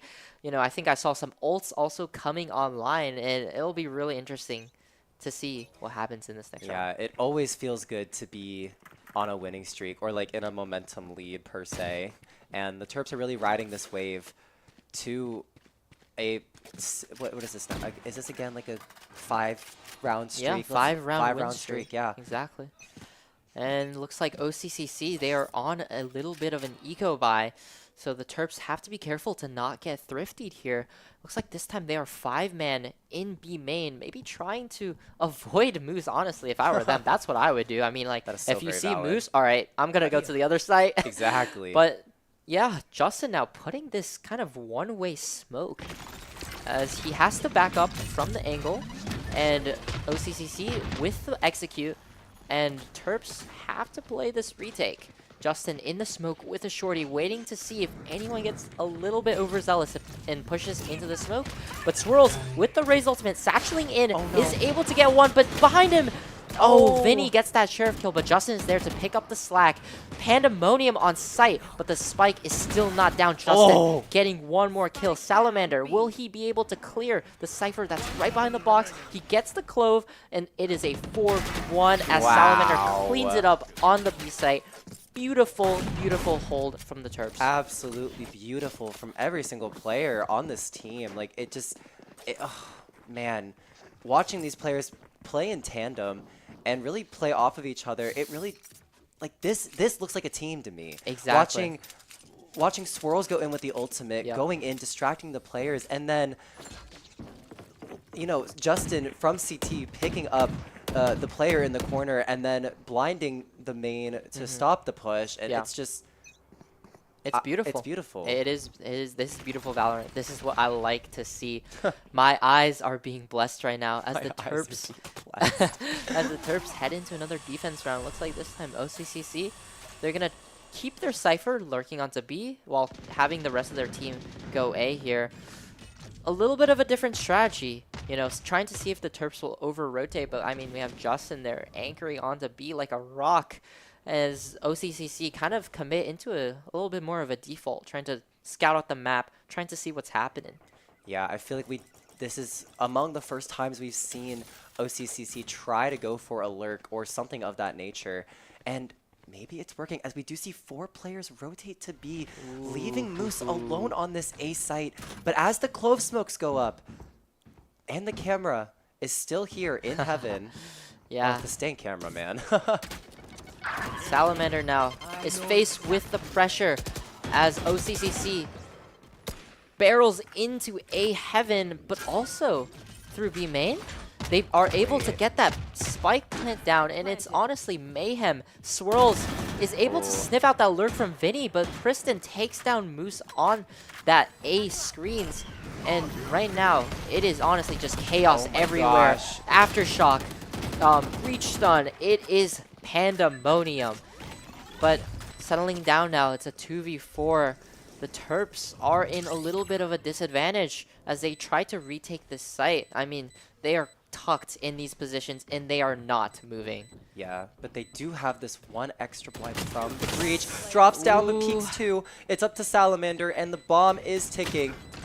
Yeah, unfortunately no time left, and Superman is going to be able to get that kill onto Salamander, and OCCC, they get themselves up into match point. Yes, this is match point, and also, funnily enough, that is the first round that OCCC has taken on attack this for series. the entire series, yeah. So, props to them. They finally figured out something that works, and now it's up to the Terps to respond.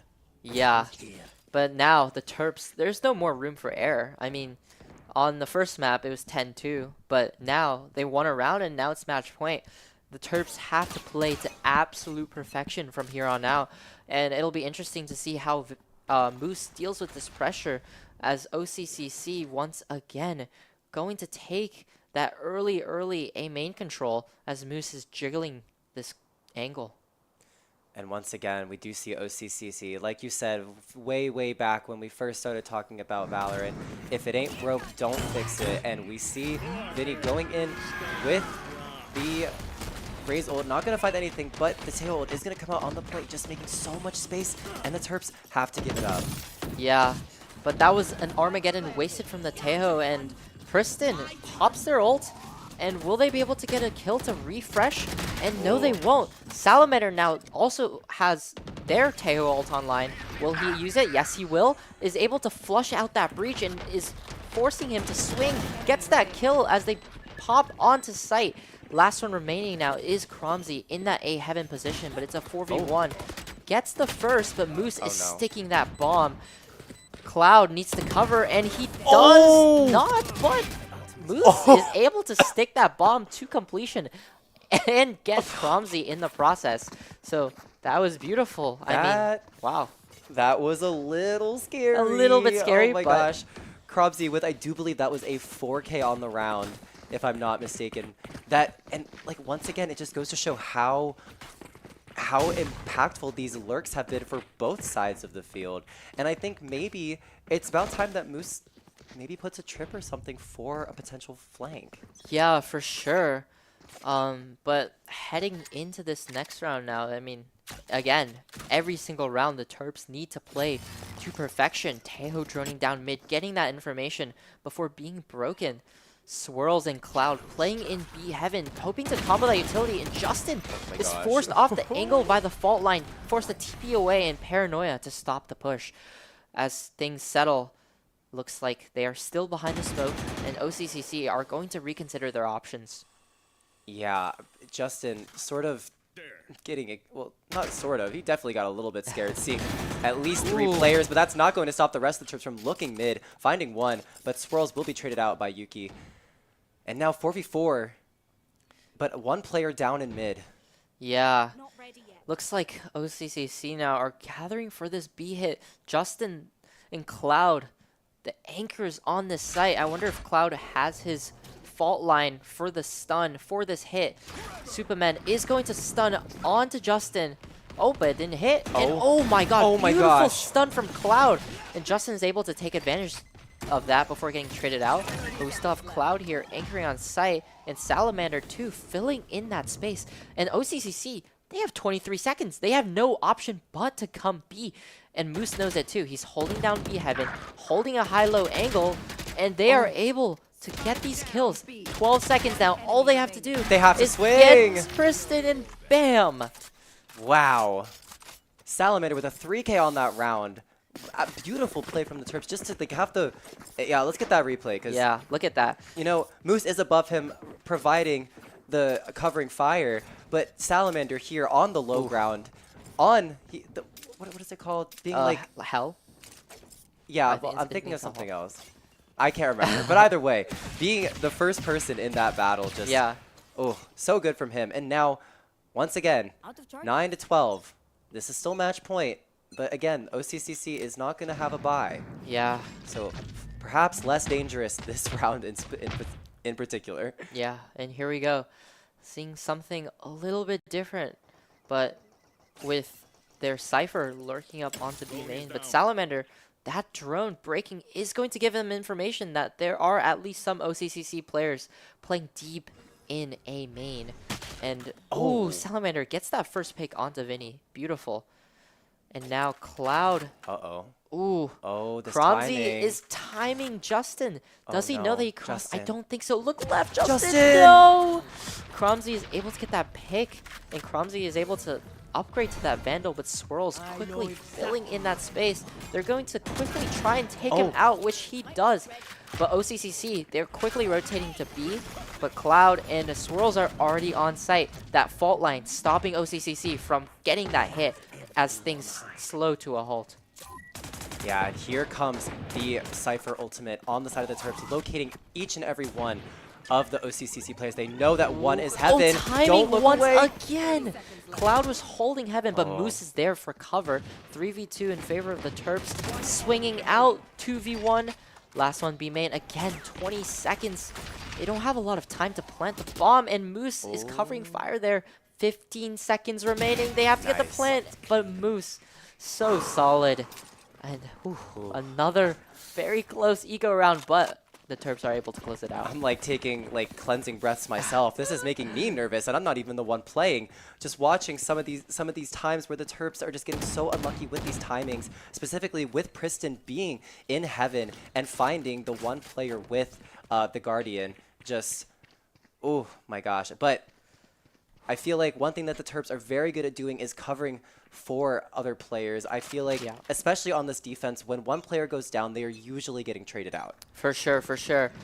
And once again, they're back into this sort of default, trying to sniff things out. And Priston actually scaling pretty fast into ramps here. We have Justin holding an aggressive angle, it looks like, on B main. And yeah, Moose again anchoring down the side. It looks like we have Swirls and Justin holding this up down, looking for any aggro lurks here, but the Cypher cage is going to make them a little bit cautious of anyone that tries to cross in that corner. But while all this is happening, They're trying to entry onto the A site, but the beautiful Teo missiles from Cloud, or sorry, Salamander stops them from entering. And now they know, now that the Terps know that they're flooding onto A, but the Terps are here in response, preparing for that retake. OCCC are going to be able to get that plant down, so now for the first time, the Terps are going to need to retake. Yeah, 5v5 retake. I feel like we have not seen one of these yet, but here comes the ult from Swirls. Finds one, goes in, nearly finds a second, but it's Salamander behind, finding Kristen. Cloud, find one, 2v2, and they're both heaven. Salamander realizes this. Yeah, 2v1 now, but it's not planted. Oh! It's not planted for Superman, and Salamander gets that clutch classic kill, and it's 12-11. One more, and we're going to overtime, baby. One more, and we're going to overtime. I cannot believe that is a sentence that we are saying right now. But oh my goodness, what a retake from the Terps. I can't even pinpoint a moment in time where, like, the favor switched from OCCC to Terps, but just every player doing their part, every player finding, like, a player or intel or something of that nature. Yeah.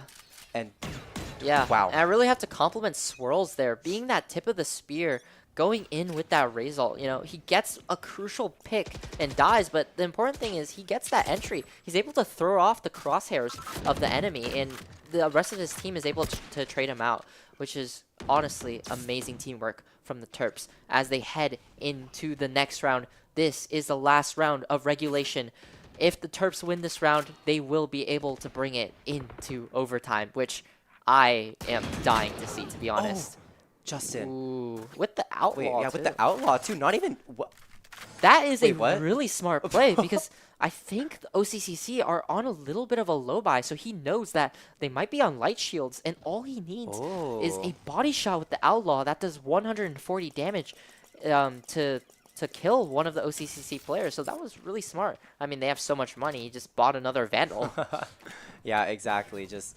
I mean, and hey, you use it or you lose it. Either way, it does not matter in this. But looking up through mid, we are going to see Cromsy lurking up into vents while OCCC looks for a repeat execute onto this B site. Will the Terps expect this?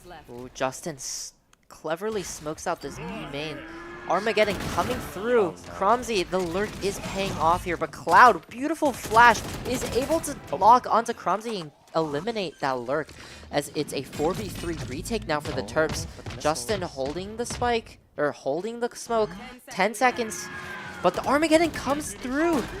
Oh, here comes Armageddon. Oh, the Rolling Thunder as the Terps flood back into sight. It's a 3v2, 2v1 now, as Superman is the lone player remaining on OCCC. Salamander and Moose are going to have to take down Superman, and Moose is able to trade out Salamander and get the Terps over the line into overtime. Oh my goodness. How is this a game that I'm watching right now? I'm so impressed from both sides at this point. And I just want to highlight, yeah, we can get a replay here, but Salamander, the real thing he did with this round, he got his Taeho ult and he ulted back sight. Yeah. And it was just big. enough to throw OCCC off their game. Yeah. And now we're in overtime. Now we're in overtime. Which means both teams have to attack. Yep, so overtime, it's a win by 2. So someone has to win. Someone has to win a attack round, and hopefully it'll be the Terps. I'm interested to see if they'll be doing anything a little bit different. I really do hope so. Yeah, I do hope so. But we'll see. Looks like they're gathered onto A. Looks like Cloud is paying out for that stun into ramps. Wonder if Swirls is going to double satchel there into ramps. And yes, he will. Here we go. Comboed with that beautiful floor line, and he is able to take down Yuki.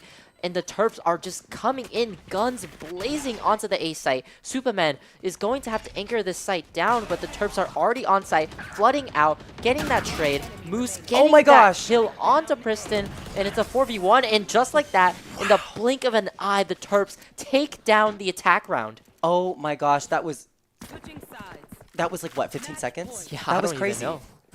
That was insane. Both, like you said, Swirls and the utility from Cloud finding the opening pick and then just walking onto site. Superman being alone there, even with his breach utility, was not enough to hold the site. And now the Terps are in a position to take this second game of this series and be in, what is this, third place? Yeah, claim third place for NECC. And $100. And the 100, yeah, I was going to say the $20, you know, $20. Yeah, and all that from 11-1 down at the half. But hey, let's not get too ahead of ourselves. They still have a round to win. As OCCC, they're going to take one out of the Terps playbook and just ram it down into the A site, and they're gonna let the Terps are gonna let OCCC have it, and it's gonna be a full-on 5v5 retake. It's going to be pandemonium. There's gonna be a bunch of utility exchange as Swirls gets the entry onto Superman, but Yuki is tucked in this corner. But Cloud is able to support backup. Will Swirls? Yes, he will. He gets that trade, and it's a 3v4. Oh, 4v2 in favor of the Terps. Oh my god, just like that. In the blink of an eye, it's over. The Terps take down OCCC in an amazing comeback victory, 11-1, and they take the series 2-0. That was a crazy game, a crazy series. And all around, an amazing performance from each and every one of these players. I'm so unbelievably impressed of what we saw tonight. Oh my goodness, Alex. That has to be one of the craziest games of Valorant I have ever seen. And I say that genuinely. We had a 10-2 comeback on the first map, an 11-1 comeback on the second map. I've never seen anything like that before. You can't write this. No, no, you can't. Like, wow. I'm in awe. Yeah. I don't really know what else to say. I am so impressed with the Terps, with their mental resilience. Oh, yeah. I mean, like, they being down 11-1, that is a lot of pressure. If you make any mistakes, I mean, you're basically done for. But the Terps, they went basically flawless for the latter half of that game, and they're able to secure that 2-0 victory, get third place, and secure that $100 prize pool. Yeah, so this does confirm that the Terps are going to be your third place finisher in the NECC Division 4. I believe this is Nationals. Okay. So this is pretty big, you know? And again, $20 prize pool. And now we can go out and get some Taco Bell. And exactly. I'm very excited for that. Yeah. And look at the players. They are just ecstatic, out of their seats, giving each other hugs. I mean, after that game, they are definitely feeling super pumped, and honestly, good for them. They deserve it. Yeah, very well played, and I just have to point out Moose, just such an amazing player, and I'm calling him out specifically. Don't get me wrong, all the players on the Terps played amazingly, but I do believe that Moose was the backbone of this team. I don't think that they could have done it without him. There were just so many instances where he clutched. It's just, oh my gosh. And him holding down the site in Lotus, the C site in Lotus, and the B site in on, oh my gosh, what's it called? On Split. Yeah. Just amazing. So that is going to do it for us tonight, you guys. Thank you so much for coming and supporting our Academy team. I hope you guys had a blast. Yeah, and a very special thank you to our sponsors and partners, Playwire, Union on Knox, and Merrill College for helping us to bring you all of the Terps esports action here every week, and as well as Reckwell. Oh, yeah. Thank you so much. Shout out to Reckwell. Yeah, shout out to Reckwell. Yeah, but thank you so much, everyone, for tuning into the stream. We hope you enjoyed those exhilarating matches of Valorant, and have an incredible night. Go Terps. Go Terps.